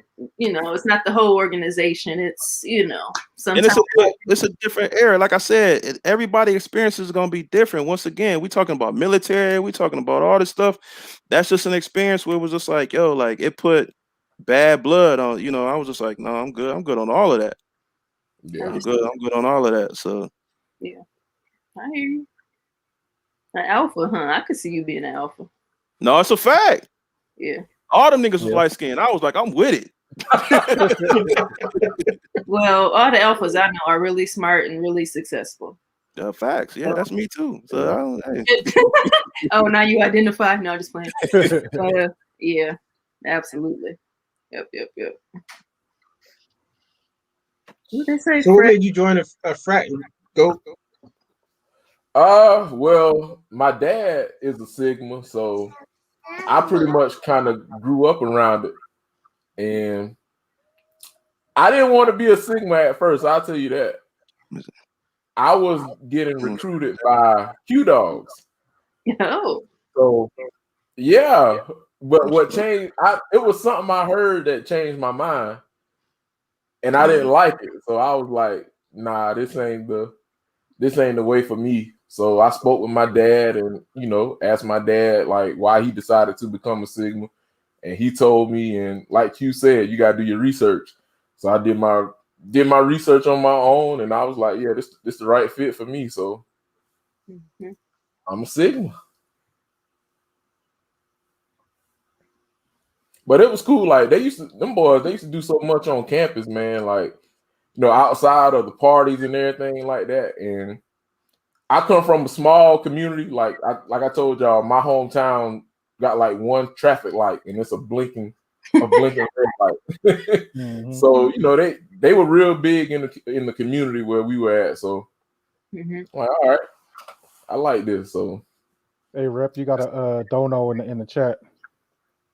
He went to my campus games. All I need. Where is that? Oh, here it is. But I get love from everybody, man. Like when I was on campus, everybody was like, "Oh yeah, go to Sigma." Q Dogs, Kappas, Alphas. Yeah, I got that's what it's supposed to be. Yeah, IOTAs. Mm-hmm. What about you, Q? Okay, baby. What about me? I'm old. Yo, what? What you want to know? I'm old. Why did I become a Delta? I don't See the remember. Reds. See the Reds. The Reds. Ooh. Them the type of questions you gotta ask closer to when I pledged, bro. I don't know. I'm just Delta. She was like, it was just a thing to do. All of my homies was doing it. So I said, fuck it, I went and did it too. 2021. I'm 14 years in the fold. Like, come on now. Dang. Did they get at Q? Did they get at you, or did you get at them? Or obviously, you got some knowledge. I showed interest, and I would appear at different events that they were putting on. You know, getting to know the chapter or whatever. You got some knowledge before you jumped in, obviously, right? I mean, that's also a requirement before you can even go online. Yeah. Mm-hmm. So you have to do your research on every single organization, actually. Every last one. Mm-hmm. Oh yeah, you're gonna have to know some things. That's a part of the process. Pre-pledging. Legalize the game. Yeah. Well, I wasn't saying yep to that. I wasn't saying yep. But yeah, man. I mean, for me, I'm huge in just community involvement, and for me also, I didn't have, like, my older sister is 9 years older than me, so I was essentially, it was me and my brother, but once he started liking girls, we wasn't really as close anymore. So I mean, I was essentially like an only child, so to speak. You know what I'm saying? Q, you come from a big family though, right? No. No, okay. My sister and then my stepbrother. Well, then, was it your mama's side of the family or your daddy's side of the family? I think you said that was the big side or something like that. Well, I mean, they from the South, so they got 10 siblings between them. Yeah, that's big. Yeah. That's big. But us, it was just my 9 years older sister and my stepbrother, who's the same age as me. So I say that I didn't have a lot of women around me to help mold me into a woman. I say that to say this, like, so are you the first to get into a sorority? Okay, that's what I was trying to get to. Okay, all right. I'm the first. My sister, she was interested in being a Zeta at first, but she don't do that, rep. She realized she wasn't really down for that life. So right. But yeah, it was a lot of benefits for me. But I'm the type where it's not even about paraphernalia or wearing letters. It's really about getting in the mud and getting dirty and work. And riding in the Broncos. No, that's high school. Hey, that's real. That's real though. It's all about that work, man. For real. Like, I don't wear my nail gear a lot, but like I said, for the ones that know me, they know I'm a Sigma, so they know what I represent. Literally, Founders Day is literally the only time I wear. Period. So let me ask y'all this: is there any benefits? Like, have you reaped any benefits of what I'm saying? Rocking with. I mean, it's a network if you want to use it for that. Mm-hmm. Again, for me, sisterhood in a way that I did not have prior to.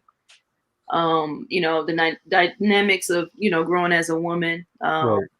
When I pledged, I had just turned 21. Mm-hmm. So that was a very pivotal time for me, in growing into a woman, and that helped me. Before I pledged, like I wasn't talking this really. I didn't enunciate the way that I do now. Like I can talk. Like my public speaking, I'm one of the best people you will know to public speak because I pledged. Like my big sisters used to tell me, enunciate, because I used to mumble. Right. I was the type of, like, when I tell a rep, like, I'm for real. Like when I tell you I'm an introvert, like I came a long way. I had to put myself in uncomfortable situations to get to this point. Yeah. Is what I'm telling you. What's your line name? Quiet Storm. With the 8, because I'm an 8 tail. It's Quiet Storm. Okay. Yeah. So I come a long way. Hey, so my question is this so go talk about, because I was talking about Zeta. So what is y'all what do people look at y'all as? Like, for example, like with Zetas, I've always like all the Zetas I know are like big girls. Yeah, You know what I'm saying? Like they know called like Zeta Bears. yeah. You Yeah, call what bears? Zeta Bears. get some Zeta good bears. fried chicken, man. You go over there talking about don't talk about my sister. All I know is No. all the Zetas I know, they all been big. They Hey, all BBWs. they That's can the cook though. stereotype. That's the stereotype. That's a Yeah, stereotype. That's what I'm saying. So like it is. what is y'all stereotypes for y'all fraternity and sorority or whatever? For Delta, the stereotype is kind of how people perceive me. How I talk to you about that, Rip. How people Yeah. perceive me until they get to know me. Yeah. They think I'm kind of like Y'all the real You're black girls. bully. Y'all the real Mhm. black like for Yeah. Deltas is like anti light skin, like y'all all chocolate women, like they all like, and then the AKAs is all light skinned girls, Pretty and light then like skin. yeah, exactly. Well, And then that's very traditional and old Yeah, stereotypes in that. But like from an it's attitude, got progressive. It's got progressive. from an Like, attitude perspective, Deltas are considered more militant. facts. The Yeah. more militant sorority where we're all about social action and like Mhm. really getting things done from a social standpoint, right? In terms of like community, right? Mhm. Whereas with AKAs, They pretty. it's more of a social club. yeah. It's more about Yeah. Something. Yeah. sipping tea, sitting around social club. Yeah. It's not really getting things done. That's again stereotype. Real And housewives. Real housewives.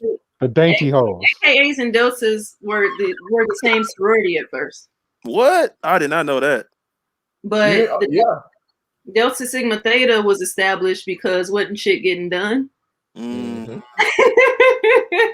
So we broke off, and you had the women's suffrage march and all of that type of shit we was into, back in the day, getting it done in the streets. So I mean, it's certain things line up with the stereotype for sure. Y'all see y'all laughing in the chat like I'm saying something.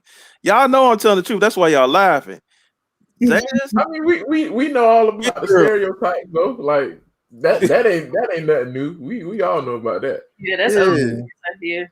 Go. What But about I think yours? I think well, I was always told we were like the laid back people of D9, the laid back crew, and I can see it because I'm like my dad. My dad is a laid back person. I'm laid back until somebody get me there. But Are you the first person in your family, or was it like your daddy? nah, I'm a legacy. My dad a Sigma. Okay. So yeah, it's in my name, man. My line name. And what's your line name? Relentless intensity. I'm gonna tell you Relentless something. intensity, huh? Sigmas Go are weed. Go Westbrook. That's Sigmas his be line. good. Sigmas are good men. Yeah, we well rounded. Sigmas are good men. Yeah. So then, what fraternity isn't good men then? Oh, I'm not saying that. I'm just saying based on the trend. No, we would have known. The trend of my patterns of living this life a few times around, Sigmas have been some good men. Now, as I mentioned with the alphas I noticed are, and that's not to say any other frat is dumb, but alphas are typically, classic man, sort of corporate, you know what I'm saying? Like it's Jadenas. yeah. And Q Dog, a lot of folks don't know the difference between a Q Dog and an Omega. Yeah. So they just get like a little Kappa and a new. Yeah, they get confused by that, and they thinking like, Omegas are just running around barking all day long. That's not what that is. But again, stereotypes. So yeah, I do see that they get busy in the streets though when it come down to it, especially in activism. It seems like they come down to it, they be out there heavy. Yeah. But yeah, like with the networking and everything, that's pretty much how I got my first stint at Foot Locker. My manager's a Delta, and she saw my resume. She was like, "You went to SC State?" And I was like, "Yes, ma'am." And she was like, "Oh, I see you a Sigma." I was like, "Yes, ma'am." And she was like, "Well, yeah, I went to SC State. I'm a Delta." So I'm like, "Okay." I mean, yeah, we asking who we know and everything, and she was like, "You know what? You got the job." Like You we got can't the answer job because one. you said yes, ma'am. That's what you got. Because you say yes, They man. asked me one interview question, and I've been with Foot Locker ever since. Yeah, Right. that's dope. Mhm. What about with the school system, Go? Oh yeah, my principal, he's actually he's in Omega, so but he went to North Carolina A&T, so Mm-hmm. South Carolina State, North Carolina A&T, we kind of like rivals, and so Yeah. we always joke around about it, but like we'll have like before COVID, we would have like the little D9 day, like we have step show, we Yeah. have like the kids can go to the different tables that we had set up, and they can learn about the different sororities and fraternities. Mm-hmm. Yeah, like that's why I like working with my people. I was really leaning towards A&T or Johnson C. Smith um back in the 90s before going to college because back in the day they used to see, man, this another thing that kills me about these days, which would play a real big factor in a lot of kids going to college these days, especially HBCUs, is that Mhm. we used to actually have like tours. And Yeah, they don't do tours no more and stuff like that or whatever. Like like Still do them in Chicago. yeah. I have the students that first go uh all the time. Yeah, the go ahead. first middle school I worked at, like they had me in charge of that. Like I took them on tours to SC State. Like Hmm. we didn't even need it. I told the tour guide, we don't need you. They got me. This is my old stomping ground. So I I gave my kids the tour of the entire campus. I was what I was gonna say, like, because yeah, what was Q was just saying is like you damn near like these days would have to be a part of like something, Well, Hmm. whatever for you to be a part, for you to know and have the knowledge about doing, going on a college HBCU college tour. Like we Hmm. used to, just being in high school, whatever, sign up, yo, we was going across the nation mhm. on a bus. And I ain't Yeah. talking about no school bus. We was on straight charter, going across the nation from hitting the Yeah. East Coast, from Morgan State to Howard, to hitting all the way down south to Tuskegee and A&T, Johnson C. Smith, all these schools that you would never know, like you gonna learn these schools in like you gonna learn these schools in school because you ain't finna learn none of these schools in school at all whatsoever. Exactly. Unless you go on these college tours, Yeah. and they it's not, I don't know if it's just because of the resources or whatnot, but you damn near have to be, like in the NAACP or something like that, and Mhm. even every chapter in the NAACP, may not pull out them resources. Like Q was in Chicago, Mhm. whatever. But what if you I'll tell you one thing: the Southside branch of the NAACP were dead broke until 2020. mm, Wow. When all that civil unrest and stuff happened, and all the corporations and stuff was donating money to the NAACP, yeah. it flooded a lot of branches accounts. Hmm. Hey, but not even that rep. Like the time that y'all came up in, like it was Hmm. plastered all over TV as well. TV and Nice. entertainment, like it That's a was fact. everywhere. You know what? Most definitely hip hop funded Yeah. Yeah. the influence of black colleges, just like how like they got that series out now on Fox, how they talk about, drug dealers funded hip hop or whatever. Yeah. It's the same thing. It's revolving because hip hop funded HBCUs about, influencing kids to go to college and go to HBCUs or whatever, heavy in the 90s, heavy, Mhm. Mhm. more than any white college. And nowadays it's just like it's starting to get back to it now a little bit. Right. But yo, you can't tell me like the 90s was not the best era when it came to influencing kids to go to HBCUs, because everybody wanted to go. Right. Yep. Everybody wanted to go. It didn't help, with things like Freaknik and stuff like that or whatever. You know what I'm saying? In the Hey, South, you know what I'm saying? But that's real. hey, Nowadays you man. don't see that though. That's Yeah. that's true. We can see. I don't know. I see it slowly trying to come back because you see Yeah. all like the Different NBA world, yeah. now with All Star Weekend. They supposedly having like the FAMU band or something like that performing at the halftime show or something like whatever. But it's slowly trying to come back. Like Chris Paul with the support black colleges and all that. The influences of like Beyonce, you know, doing well, she did Super Bowl halftime at HBCU. She did that was like years ago. Yeah, but I'm saying though, like that's still like before then.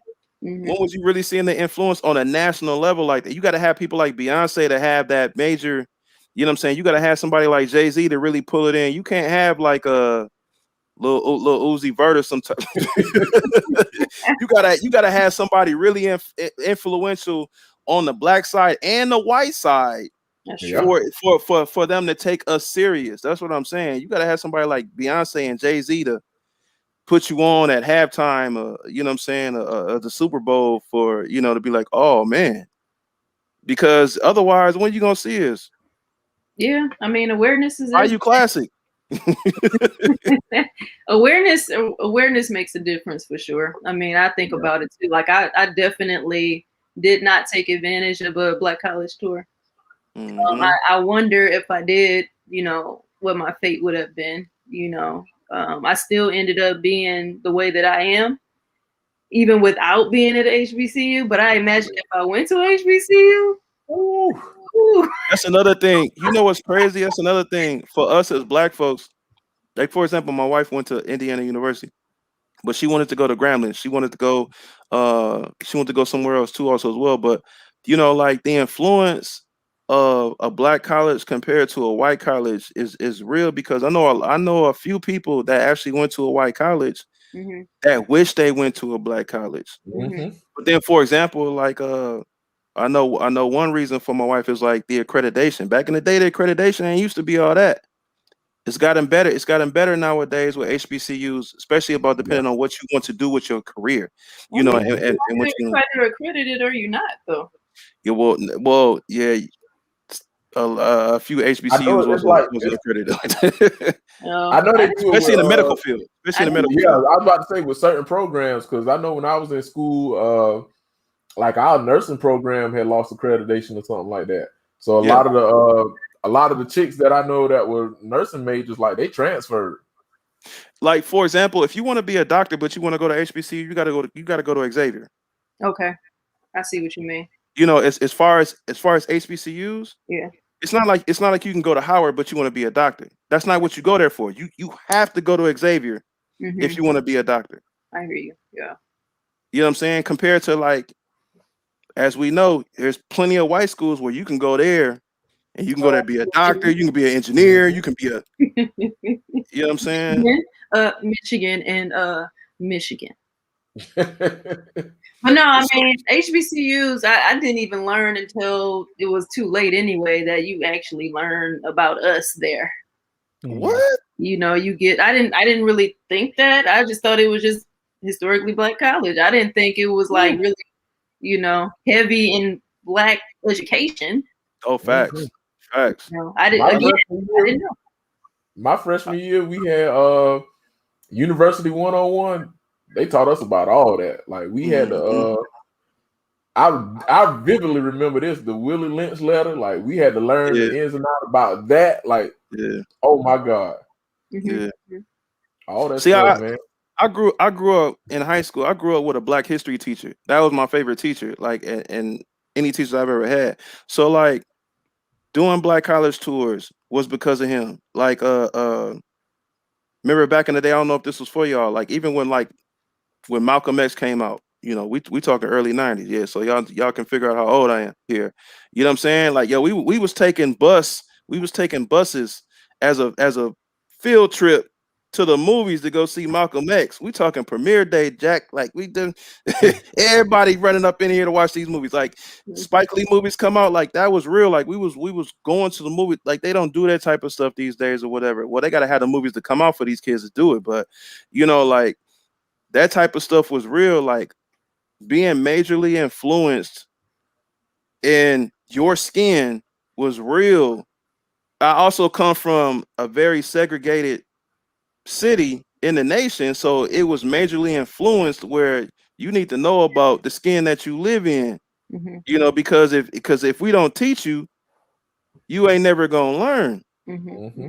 So, and getting out on these black college tours and so that was very influential, like in my life for real. And I know a lot of kids, even in my era, didn't get that. Right.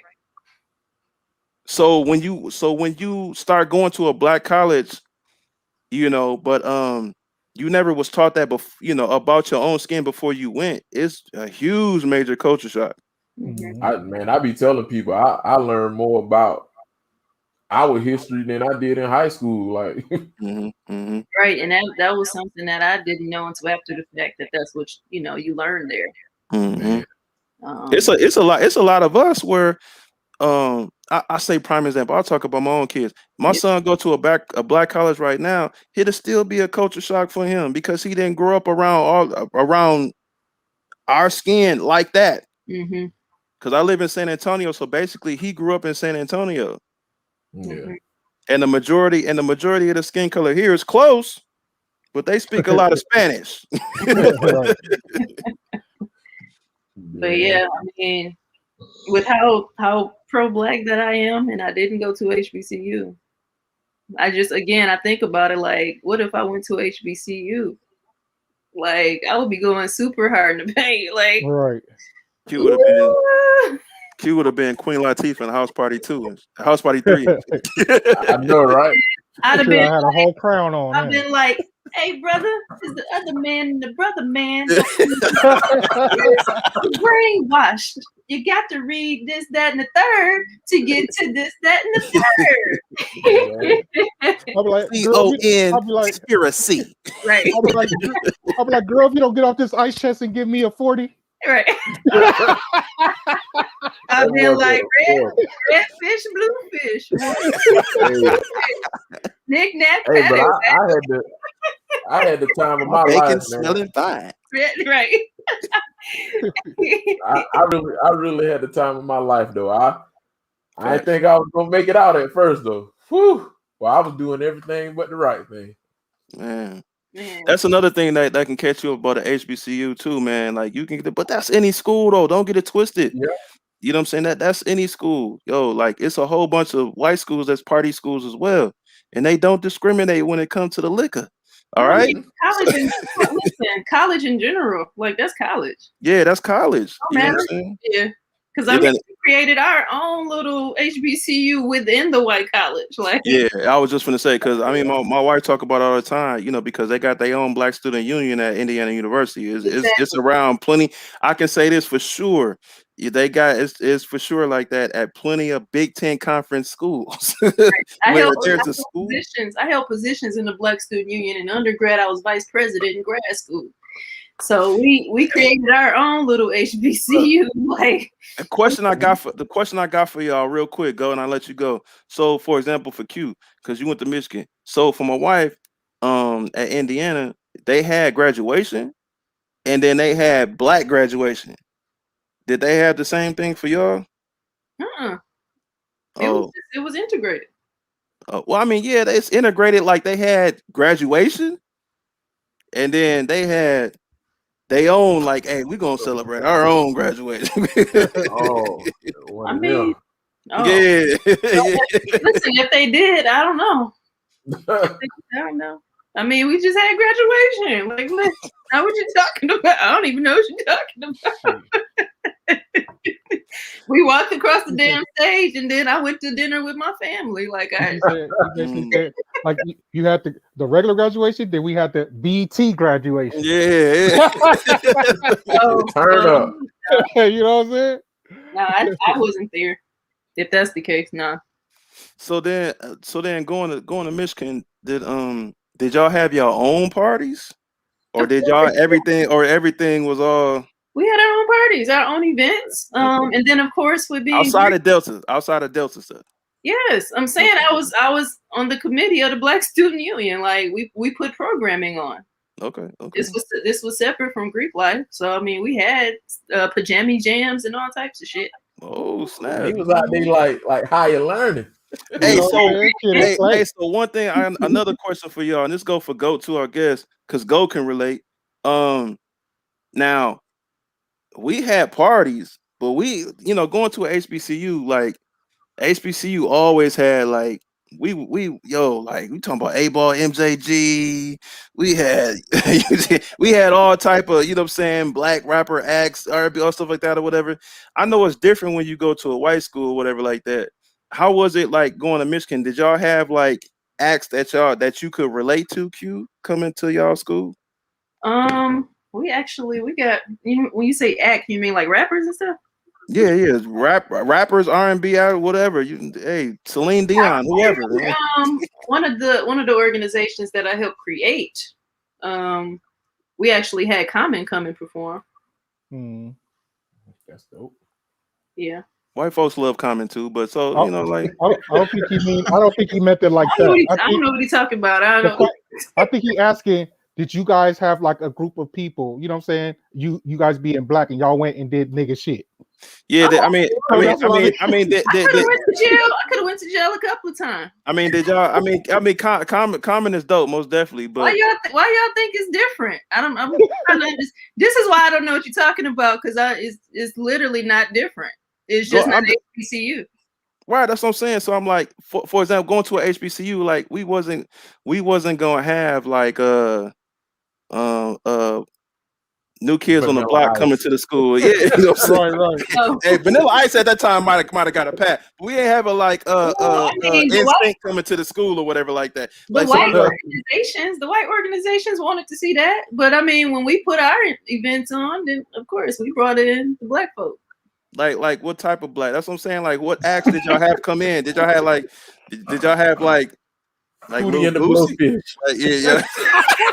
No, I mean, who was popping at the time? That's what I'm asking you. That's what I'm asking you. Whoever was popping at the time, like Marvin is the only person I can think of, because I was actually involved with bringing him in. Okay. That was an era when he had when the Beat album was out. If you remember that album. When he was dressing like Erykah Badu? No, B. Finding Forever. Oh yeah. Yeah, that was that period. That was that period when he was popular. Yeah. Oh wow. You know what I mean? Clutch Pearl. You know what I mean? Well, y'all don't know who we have, who I done seen. Whew. That's what I'm saying. I went to plenty of shows, but I'm talking about the ones I particularly was involved in. That particular one is the one I remember. Yeah, the most. Yeah, somebody said it in the chat, like homecoming stuff. You know what I'm saying? We're talking about like homecoming. My freshman year. My freshman year, we had Lil Wayne. Yeah, that's what I'm saying. We had Hot Boys. Yeah, that was bro. Y'all was in the South, so yeah, of course, yeah. We had Plies, Boosie, yeah, Jeezy, Future. Who else? And you know they had to do something for the older crowd. They had Charlie Wilson. I stayed. Yeah. Gotta get that Frankie Beverly and Maze in there now. Yeah, the old people turning up that homecoming too. Yeah, facts. Yeah. That's a fact. I feel like I remember Frankie Beverly and Maze coming. Hey, for real. Yeah, that's funny. Frankie Beverly and Maze performed at our that was not too. That was a couple years back at the SWAC Championship football in Houston. Like they beat like it ain't got to just be homecoming. They had them pull up for anything. You know what I'm saying? Bro, so we used to have Isley Brothers Fest in the spring. That was like the spring homecoming, man. Mm-hmm. And I'm glad you said that. Go. It's also a difference too. So you got homecoming in the fall, and then you got homecoming in the spring, which is really spring break, or you know what I'm saying, like that spring fest. Every college, black college is different. Like they name it differently or whatever. But you got that spring fest. Okay. You know, whatever in the springtime, and you have homecoming in the fall. So one dope thing about HBCUs, and I'm talking about back in the day, because I don't know how they get down about the structure these days or whatever. Going to Grambling, it seemed like school was short because in the fall, that was more longer because the only break you had was Thanksgiving, which is only Thanksgiving and then that Friday, and then you went back to school and you was there for a week, and then you did your tests, and then you was out, right? But in the springtime, you went back to school at the end of January. You got Mardi Gras in February that you out, and then in March you got spring break, and then you come back, and then in April you have Spring Fest, and then after that you take your exams and then you go home. So like spring, like second semester was always like it, and you was gone. It was just a fall for us, which I got to remember. I mean, we're being in Michigan, it's more sports driven. You know what I'm saying? Yeah. So where y'all was having, Mardi Gras and all of that stuff, And that's only in the state of Louisiana too. That's only in the state of Louisiana. So it's I know that my family's from Louisiana. Right. You know what I'm saying? Well, for us, we just gearing up for football season. Like, I mean, it's different culture wise in that dynamic, I guess. Mm-hmm. Yeah, don't forget about the CIA tournament time. Like that's on. Like it's like. Yeah, I hate they moved it. Lord, they moved to Baltimore or something like that. Yeah, man. I ain't going to Baltimore. They should have kept it here in Charlotte. Hey, Captain for Kicks said Goat had Petey Pablo. He was popping. He was popping. No, I think I was in high school when Petey Pablo was popping. That's why I can't remember. Like Petey Pablo was popping early 2000. Mm-hmm. Well, I wasn't in college in early 2000, so I was in high school. If you're talking about that Petey Pablo area, at the time when he was out, he was popping. Now he died off fast, but when he was popping, he was popping. I remember, yeah. Yeah. He be around the way. Yeah. I saw Jay-Z like 3 times when I was in undergrad, though. I ain't gonna lie to you. Yeah. Yo, you know who still get money on the college circuit is it would be acts like like Common, stuff like that or whatever. Mm-hmm. But it's like you would never imagine it, but like, and it's we talking black and white schools, like Ghostface Killer, Mm-hmm. like all them did like solo acts that come from like real big groups, stuff like that or whatever. Like those be the ones that really get that money on that college circuit. That's true. Yeah, still to this day, I mean, you know what I'm saying? Like, yeah, it's still a lot of money in college tours per se. Yeah. Right. I remember Lil Wayne. Lil Wayne done been he get that bag for real because he get busy on that college circuit also as well, still to this day. It's crazy because kids still love Lil Wayne. Like young people still for whatever reason continue to like Lil Wayne. Q, I don't get it. Yeah. I really don't get it. It's like they think I don't know if they don't know that he like 40. Yeah. I'm worried about that man. Bro. I don't think they know because he don't look like like a kid. I guess I don't.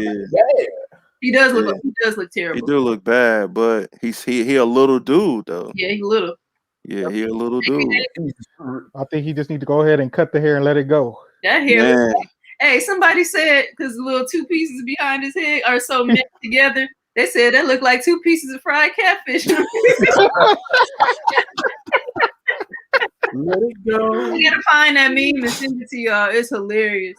We're like, let me get some hush puppies with the piece of fish. Right. He always gotta wear a headband, a head tie, or whatever, because it's bad. But that's what happens if you gonna rock the plaster drip, you gotta get your joints washed. Yeah. You gotta he used to keep them nice. Oh, facts.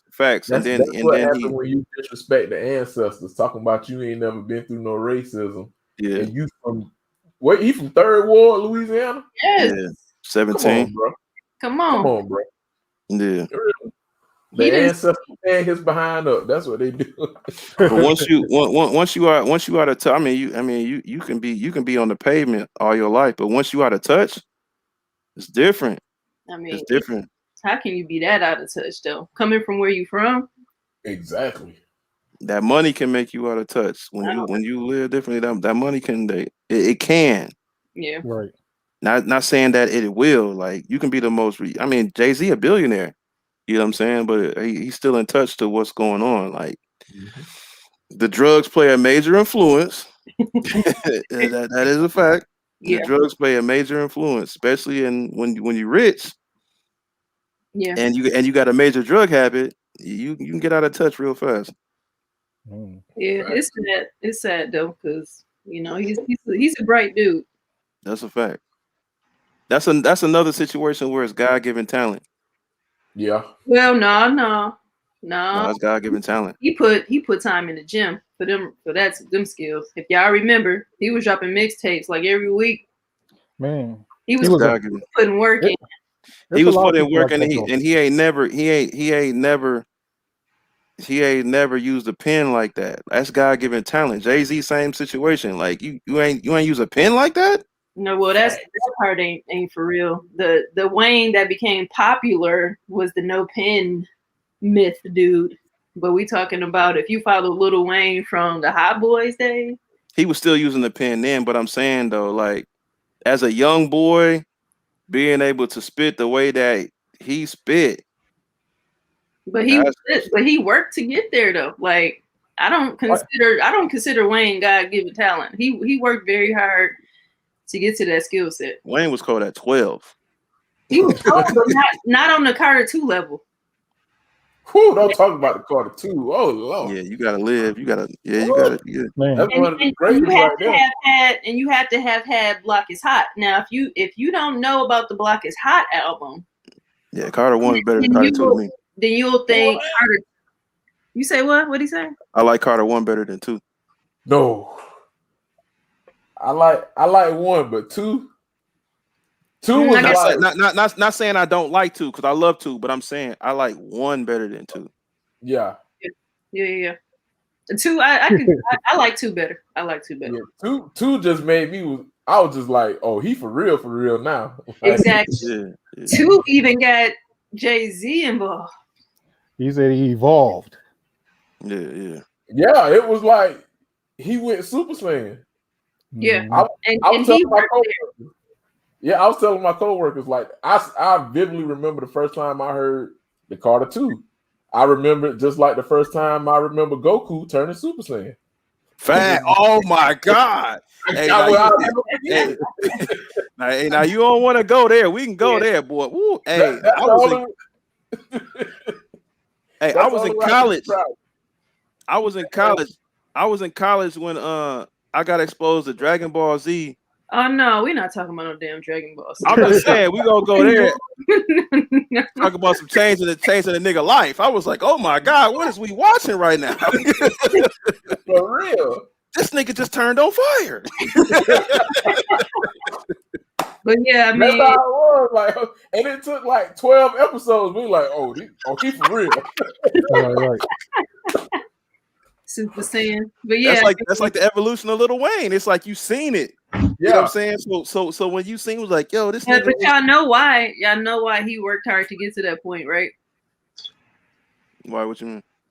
No, y'all don't know nothing about Wayne. Yeah, what you trying to get at? So I could say yes or no. So, you got to remember, he came out at a time when the South wasn't taken seriously just yet. Oh yeah, well, right, and in order to kind of earn his stripes on the East Coast, because if the East Coast don't accept you, you're not a rapper. Well, nobody took him serious all the way down to his own crew because he had to rap like New Orleans. So for him to take it serious. He wrote for his crew. Come on now. But obviously, like you got Manny Fresh and Baby influence you. Like, nah, you gotta rap like he wrote for Baby. Yeah, so he had to be on a whole bunch of beep and a million woadies in the lines. You know what I'm saying? But then once he left New Orleans and he was able to get with like drama and stuff like that or whatever, and have more influence of the East Coast, that's when he was able to show that he really had real talent. And he was like, who is this nigga? If you remember, and that was the evolution. The Squad Up days, that's when he was really elevating. Squad Up. If you don't know anything about Squad Up, that phase, you ain't nothing to talk about. See, this what killed me. Look what Ryan said. So he said, Gilly the Kid wrote his rhymes for the Carter 1. That's not that's like saying Kanye wrote Jay-Z Blueprint. Right. If you giving a reference, track, that's different than somebody writing your stuff. But then where's Gilly the Kid from? Philly. Exactly. Which goes back to the point earlier. He had to earn his stripes on the East Coast. Yeah. Like you get influenced, which he was, whatever, and groomed, but Gilly did not write his stuff. It's just like, for example, um uh Kanye did the Lucifer track, for example, because they showed that on the documentary or whatever, right? Yeah. But that was a reference track. That's a prime example. That was a reference track, and he was like, "Yo, I want you to do this record. I already got the chorus. I just need you. And if you don't do this chorus, I'm taking it." It was reference, but it was also training too. It was to Right. help. It was to reprogram his cadence. Right. Mhm. Because prior to that, I mean, it was straight up New Orleans bounce type cadence. Yeah. Yeah. You know what I'm That's a saying? fact. That's a fact. So I would say Gilly the Kid helped train him with the reference too. Yeah, that's a fact. And yo, a lot of these rappers, majority of these rappers, they need that umph. They need that. That's why producers are producers. You just don't. Any rapper can just get in the studio with a beat maker, but it's like a real producer can make the record. They can show you the cadence. They can give you a reference track. A lot of rappers, like, I don't have no motivation. Mm-hmm. And once again, prime example, Kanye really played major influence on the blueprint. A lot of these producers do that. Right. So I wouldn't say Gilly the Kid, because he didn't. But But you he gotta played. give that credit though. Like what Silver Sneaker said, you gotta throw the credit out there. But Yeah. one person said, Jeezy Christ, aka Thriller, he said Wayne already had stripes in the East Coast because of juvenile success. That's not true. No, he didn't. That's not No. true. Because I mean, think about it. When the Block is Hot dropped, the East Coast wasn't fucking with the Block is Hot. Nope, sure wasn't. 500 degrees, none of that. Like, They, come they on, y'all don't, gotta know y'all history out here. they, Yeah. they don't even bring that up. East Coast was not messing with Wayne until the car, and really because of dedication, but the Carter, like, that was because he went to the East Coast. He started doing like records that didn't sound New Orleans bounce music. They sounded more East Coast driven. Yeah. Mhm. Yep. Where it showed that I got range. Basically, we talk about who has the heat. He showed his range. That's really Exactly. what it was. You know But what I'm saying? again, he had to learn that cadence and keep writing to that cadence Yeah. to get it. You know what I'm saying? Being influenced by people like Jay-Z and stuff, whatever like that. But him being influenced by all these East Coast rappers or whatever, he Yeah. still couldn't spit and write like them in New Orleans, because they wasn't checking for we not. I don't care. I don't want to hear that. Yeah. And when you living in New Orleans and that's how it is, it's like, I want to hear bounce music. I want to hear Trigger Man in your records. Well, he was still in New Orleans when he did the Squad Up tapes. And the Squad Up tape still was a little.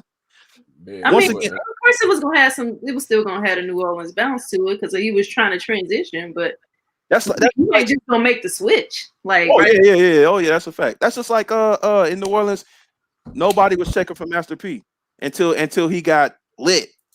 yep. True. Went to California and came back. And when he was in California, they still wouldn't check because it wasn't Trigger Man bounce music. He had to really get with like Mia X and all, and get with KLC. He really had to get with KLC. That's really what it was, But that's that bounce music. That's what really like, oh, okay. But before then, when he was coming out with them true records and stuff like that, they wasn't checking for him. They was throwing that. Nah, this is bullshit. Yeah. Beat by the pound. Yeah. Yeah. I mean, shit. He didn't even pop in New Orleans, like while living in New While Orleans. living in New Orleans at all. Yeah, he was on the West Coast learning the game. He had to get popped, and they wasn't checking for him on the West Coast when he first got there. Nope. He was trash. He was the country nigga. They was not messing with him. You know what I'm saying? I respect his hustle. When you talk about somebody betting on themselves, my man. Facts. Jesus. Facts. What they doing with the Reebok thing? Is that still a goal or what? It still ain't finalized yet, but they basically I guess from a business side, they are still the highest bidder. Okay. You know, as far as the business deal. So they still are the you know, like for example, you know, if you're trying to buy a crib, anybody can, you know, outbid you or whatever, but they are the highest bidder or whatever. So whenever, you know, Reebok or whoever, you know what I'm saying, they say, all right, you know, let's get it done, then that's what it'll be or whatever. But nobody is outbidding Master P and who else is Baron Davis, and I forget they have another like an investor group that's with them also as well, a billionaire investor group or whatever. Mm-hmm. And people have to realize that like they not using just you know, it ain't like they going to the bank like, yeah, let me get a bit, like no, like Exactly. that's another thing too. Like It's Master P is very smart about and very business that he ain't get this far, you know, on selling crack. All right, you know, like that man ain't sold crack in 30 years. What you talking I know, exactly, you know right? what I'm saying? about? So You know? he most definitely is using other people's money to you know get this done. Mm-hmm. So yeah, Master P is the GOAT. Yeah, he is. Master P is the GOAT. You talk about somebody that, hey, like man, like he could have made it in the NBA too. Right. That part Like is like that's a story to tell for sure. Oh, yeah, like I I be look like telling people, he the hood I le- Superman. that's a fact. I legit look at Master P like damn near like Jordan because it's like yo like how you just up and you one of the hottest acts in hip hop and you Mhm. like man I feel like hooping and you making all this money and everybody is like no we making all this money you like man I feel like hooping though Right. like after you just win the championship yeah I feel like hooping though I'm just going nigga what Made no sense to nobody but him. yeah and you actually make teams. Exactly. He made the team. He made 2 teams. Yeah, Charlotte and Toronto, but you know, by Toronto. politics. You see what Silver Sneaker said? She said, I saw this meme saying Master P lived out all the hood niggas' dreams in one lifetime. Yeah. He For did real. though. He He did real life. though. That's facts. Yo, hold up, real quick, rep. I gotta dip out real quick. I'll talk to you guys on the next one, though. All right. No, you won't. You fired. Fired. You're going I'll see. I'll see you. I'll see you in San Antonio. No, you won't. What you talking about? You ain't seeing me She nowhere. ain't coming. We gonna get you out one of these days. You ain't about to put me to sleep. Whatever. Goodbye, Q. Bye. Here to go. All right, yeah. P, Live. Rep. Peace. I'm too live to be hanging with BX. P don't get the credit he deserves. That's a fact. He don't get the credit. I feel like he does, but he don't at the same time. Mm-hmm. I think that's very false. I think he gets much credit. I don't think he gets enough. What is enough? As far as what as far as the business side, Yeah. I don't feel like he gets. Everybody I say feel like Master P first when they say business. a lot of Master P done put a lot of people on some stuff, but it's not publicized like that. It's like damn near only Snoop talk about it. But that ain't got nothing to do with him getting credit, though. Is what I'm saying. Well, how do you get the credit if it don't get talked about? I'm talking about specific to him getting the credit he deserves. We've been giving P credit for 30 years. What I think it is, I would say it's not on the level how everybody says a Jay-Z or P. Diddy. Like I know a lot of people, like when you think of businesses, they gonna go to Jay-Z first and then probably Diddy. Yeah. And then maybe Master P. They might put Baby over Master P. I don't know. Cause let's think about it. Master P was the first nigga doing sports agency.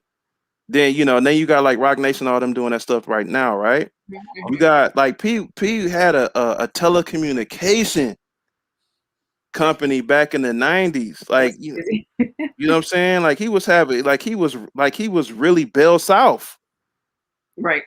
Yeah. Back in the day. You talking about I got the hookup. He really was That Nick. But I mean, everybody that should know knows that though. Like everything he's done. Yeah, when I say like not getting credit, I'm confused on who's not giving them credit. I guess because of nowadays, you see what it is now, like the Rock Nations and stuff like that now, or whatever. But you have to come up in the era, our era, whatever. But this era, present day, you see Rock Nation, so you just think like, man, Jay-Z the first. No, Jay-Z ain't the first nigga. What? You know Just what I'm because it's people giving him credit ain't glitz and glamourish? Like, is that what y'all saying? I wouldn't say the glitz and glamour, but it ain't glittery. I would say that for like the younger generation who don't know. Yeah. Because like I just said, like you see it when Jay-Z does a business move, like it's everywhere. You're gonna see it everywhere. Yeah. It wasn't social media back then, I guess you could say. Once again. Jay-Z did what Master P did and made it a global sort of thing, though. He took it to another level. Yeah. So any pioneer is not going to get the glamorous credit.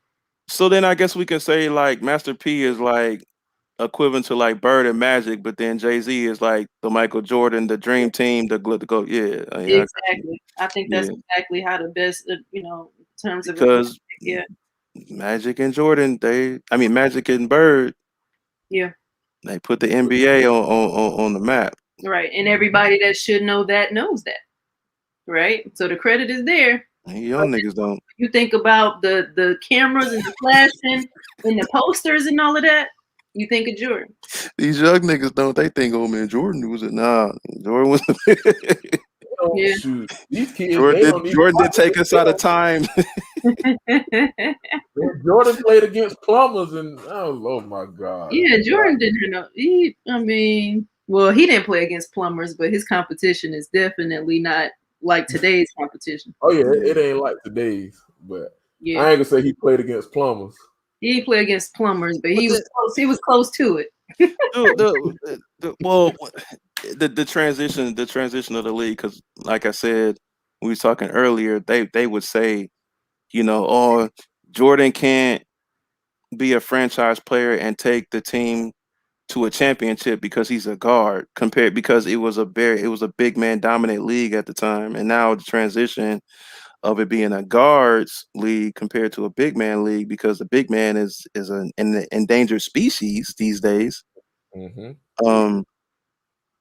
Yeah, I don't know. It's weird. Do y'all feel like? Because I think KG has said that. Did y'all see what KG said? Like the players these days couldn't play in this league or whatever, or back in the day they couldn't play in this league or whatever. Do y'all feel that way or whatever? Absolutely. Y'all feel like the players back, like even in the 90s, couldn't play in this era. They couldn't keep up with these boys. These boys is quick as hell. They quicker, they stronger. So you don't think players like Olajuwon, Barkley, Drexler, Pippen, Jordan, all this, like real like superstars, like you don't think that they could play in this era that we playing in right now? Like even Olajuwon. Scottie Pippen could have, Gary Payton could have, Penny could have. I don't know if Olajuwon would have translated well in today's game. He had footwork, but that's footwork in the 90s though. Olajuwon is a fast, lean joker. Yeah, but they way quicker now and stronger. They can push him off the block, and what dancing you gonna do from all the way at the perimeter?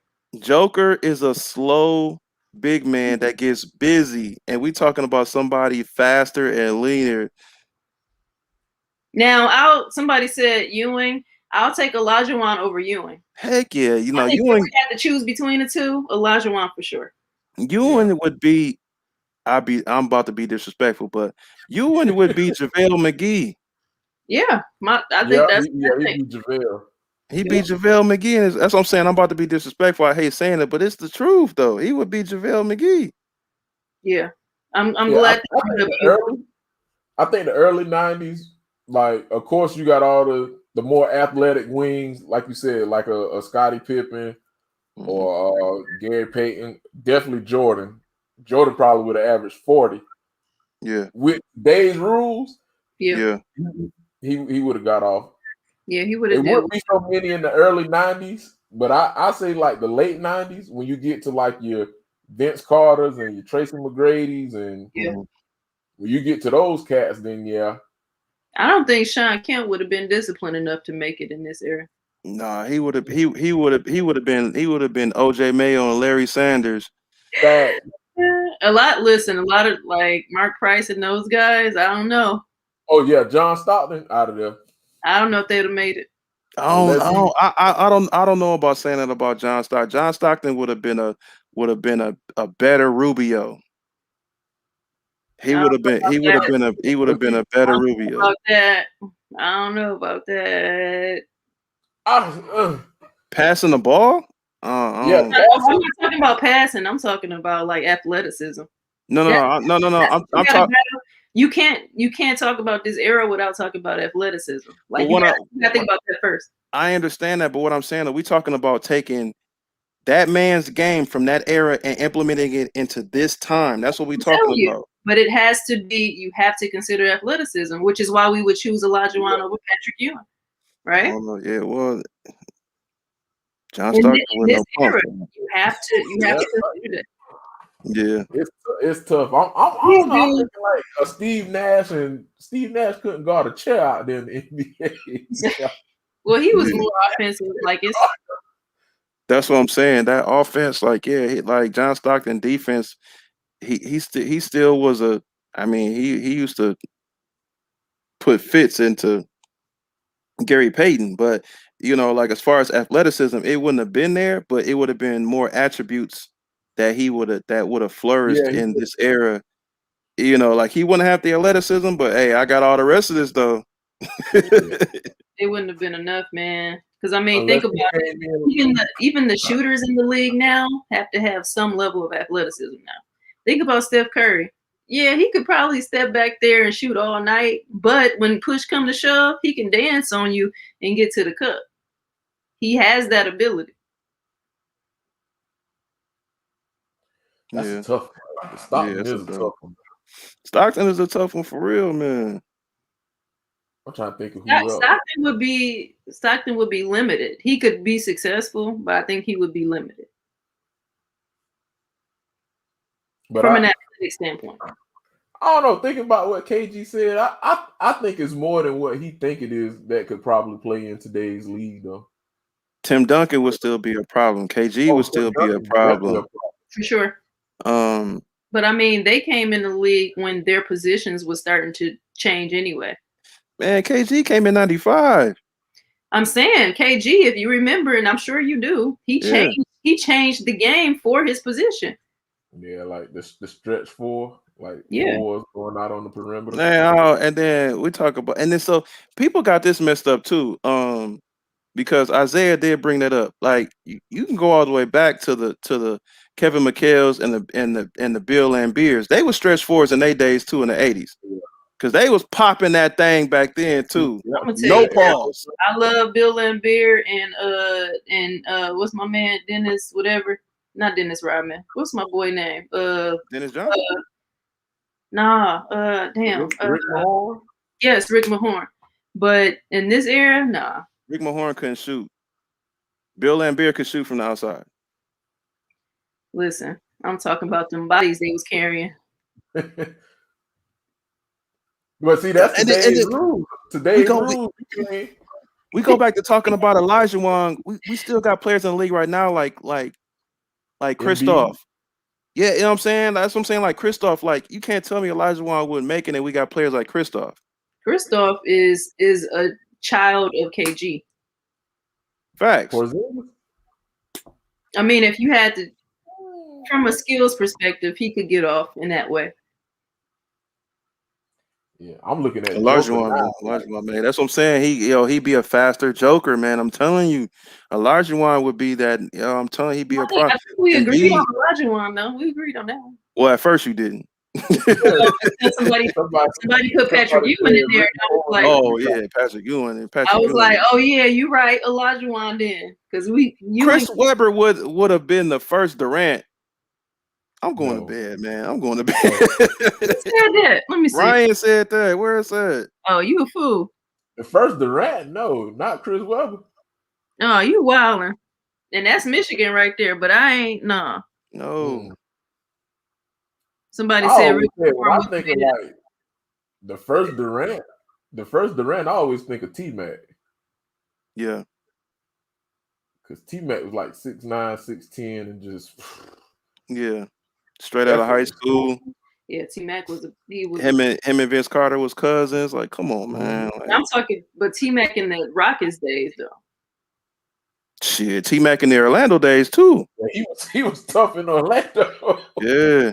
But he was like, He was a serious problem in Houston, but it's like people Yeah, but Orlando days was crazy too. he was on some legendary shit in Houston.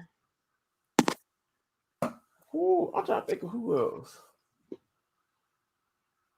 I don't What if know. and then you think about Grant Hill. What if Grant Hill was still healthy though? Grant Hill and T-Mac. Grant Hill would have translated. Charles Barkley, I don't know. I don't know if that would have translated well in Man, Charles Barkley. I just watched this earlier, which I totally forgot about. Remember when C Webb dunked on Barkley, right? Mm-hmm. Next time Barkley saw that man was in the playoffs. Mm-hmm. And he dropped no, it wasn't in the playoffs, my bad. Next time he saw him, because they came out with that commercial, Nike came out with that commercial, him getting dunked on, going behind the back and everything like that. Next time he saw him in a game, he dropped 56 on that boy and 14 rebounds because of that commercial. Chuck had a decent skill set, but I feel like a lot of his activity in the paint was him putting his weight on you. And today's dudes they strong. They can hold themselves up a little bit better. Charles Barkley was a 6'5" power forward, Draymond Green. And he was the leading scorer for the Dream Team. And he dropped MVP the year that the Bulls dragged them niggas in the finals. So it's like, yo, like. And remember, you just said Draymond Green, right? Yeah. Draymond Green is a star, but not a superstar. Well, he would have been he is an offensive Draymond Green. Like he got all the offensive skills that Draymond don't got. But he got all the skills that Draymond got. Okay, I see what you're trying to say. Okay. Because I'm like, if it's that, then we can continue on with him not translating that well. Nah. As he did tonight. Okay.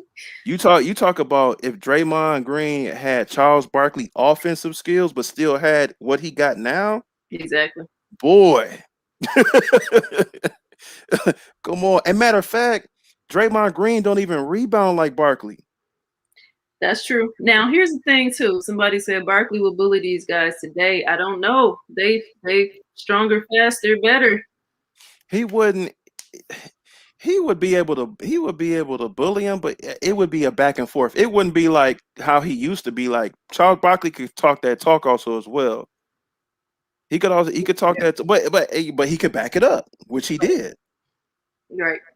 You know, but it would be a back and forth. And with him being smaller, that could translate. Yeah. Yeah. Another I mean, Draymond Green sometimes plays center for them. Yeah. Yeah, because we really in the era of positionless basketball. So yeah. Like I said, I think a lot of them would have been able to transfer over, especially with the league now shooting more threes and everything. Well, that's why I think it won't transfer over, because these guys are stronger, better, faster, which is why they're positionless. Whereas back in the day, dudes had their specialty, clocked in, clocked out. Had your specialty out there. Get the fucking rebound. I think the real key question is if guys would be able to play in the 80s and 90s though, that play right now, would they be able to transition to, because it was obviously more tougher, it was more, you know, it was more ground and pound, it was very big man dominant compared to guard dominant. So would you be able to transition into the 80s and 90s compared to what it is like that, because it is positionless basketball now, but back then, you know, it was inside out game. I don't think so, because of the culture of how today's players learned the game. Yeah. I don't think they had the same Hand checking. That's really key.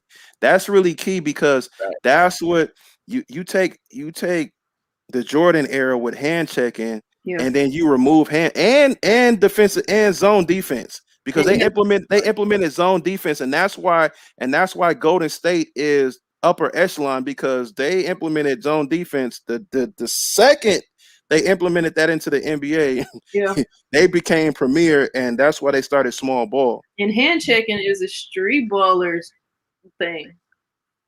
You gotta think about that too. Mm-hmm.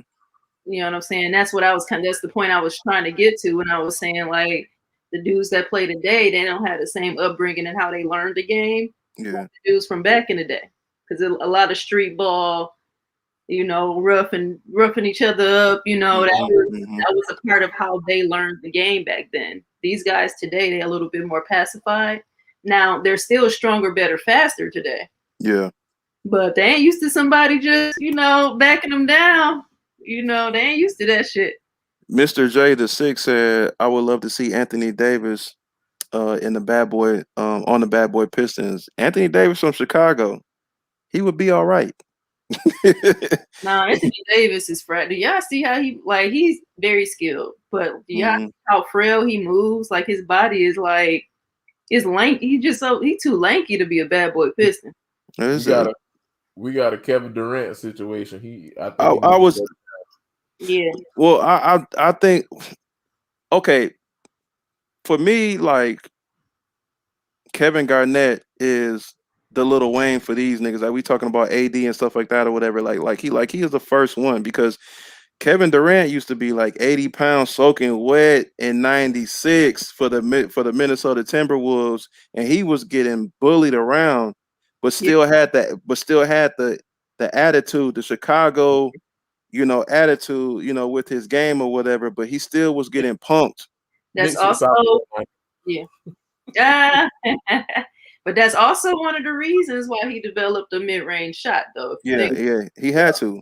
So that's kind of I take those sorts of things into consideration. Sam Mitchell and all them, like the coaching staff, they wasn't Sam Mitchell wasn't no punk either, whatever. He didn't have no crazy game, but they put that fire in him to look, you have to do this face up, you gotta do this turnaround, you gotta do this pick and pop. Mm-hmm. This is right before like before like the Dirk Nowitzki days too or whatever, because he came up literally right after that. Like Dirk came into the league right after that, basically. But KG is the first. Absolutely. Yeah, KG most definitely is the first. He changed, like I said earlier, he changed the game for that position for sure. Yeah. Would Tony Allen make it back? Tony Allen most definitely would make it back then. Hell yeah.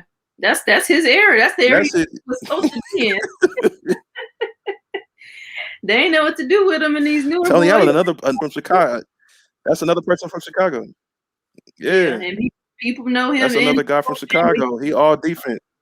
People know him and his whole family down here, and they be telling us him and his sister, they some hood niggas. Yeah. That's what I hear. That's a fact. And his sisters and his family. Nah, Tony Allen most definitely would make it, and Tony Allen would make it in any era. Facts. Absolutely, I agree. Just off his defense alone. Yep. Same thing in Patrick Beverly. Patrick Beverly from Chicago. Like it's just. I don't know. Pat Bev is more talk than. He good. He. Now that's one real person that worked to get to where he is. Yeah. He worked. That's fair, but I'm saying in terms of playing back then, because now I mean he really just get in your ear, and he kind of mess with your mind. It's like mind control. Nah, your mind like hey, Pat Bev is like Vernon Maxwell. Like that nigga crazy. Yeah. It's like them talkers, and then like, dude, that dude is crazy for real. Like it ain't just on the court. Right. Vernon went up in the stands after somebody, didn't he? What'd you say? Vernon went up in the stands after a fan one time, didn't he? Did he? Yeah, he did. I think he did. I didn't know about that. Yeah, he did. he came through my store a couple times before. He cool. He Wow. cool though, man. He real cool. He should be nowadays. That man was crazy back in the day. Man. That man was crazy for real back in the day, man. Straight up. But I'm gonna sign off of here, man. This was a good one tonight, man. Lance Stevenson is Lance Stevenson can still play in the league to me, but that's another story. I don't think Lance Stevenson is disciplined enough to be as good as he should be. Nope, That's the he's problem. not. Yeah, that's the problem. Shout out to Atlanta. Yeah, let's go and sign it off for tonight, man. We can talk about plenty players, though, but let's go and sign it off because I'll keep on going talking about some players in the NBA. Oh yeah, that's my speed right there. Man, for real. Yeah, it's your girl Q the Queen, man. Great time tonight, fellas. I'm definitely about to end it. So I gotta get up in the morning. So Yeah, that's a fact. yeah. Yeah. Man. It's Goat Weezy, y'all. Like I said, I had a blast tonight, man. So Yeah, appreciate it. Appreciate everybody coming through tonight, man. The weather is back amazing in Texas. But last week was very trash. I didn't have no power last week. And we had to go stay at the resort at the hotel all week because we had no power. But I thank God that I was able to take myself and my family to a hotel, and to a resort so we could, be cool for the week. Some people was not able. Right. You dig what I'm saying? So, yeah, everything is cool now. I thank God that we didn't have any issues with the house when coming back because a lot of people didn't have no water. A lot of people still ain't got water. A lot of people, had frozen pipes because they don't know no better about, about your water cold conditions. Right. Yeah, you know what I'm saying about running your faucets on on a light tap if you leave so they don't get frozen over, stuff like that. People, they have pipes bust in their crib and stuff like that. Over 100 cases in the state of Texas where people died from carbon monoxide because they was in their cars charging their phones in their garage, and they was dying in their garage. I heard about Even with the doors open, even with the garage door open, but not having their cars physically outside. Right. So, 100 cases of people dying from carbon monoxide. So, it was really real last week, man. But I'm here. My family's good. I thank God for that. And yeah, we back. We back on the regular scheduled programming, I guess you could say. So definitely prayers to everybody that's still struggling out there for sure. that's a fact. That's a fact. So it's a lot of people still ain't got water. It's crazy, man. So hopefully we see y'all next week. Same bad time, same bad channel. I'm gonna get up out of here, man. Peace. Hey.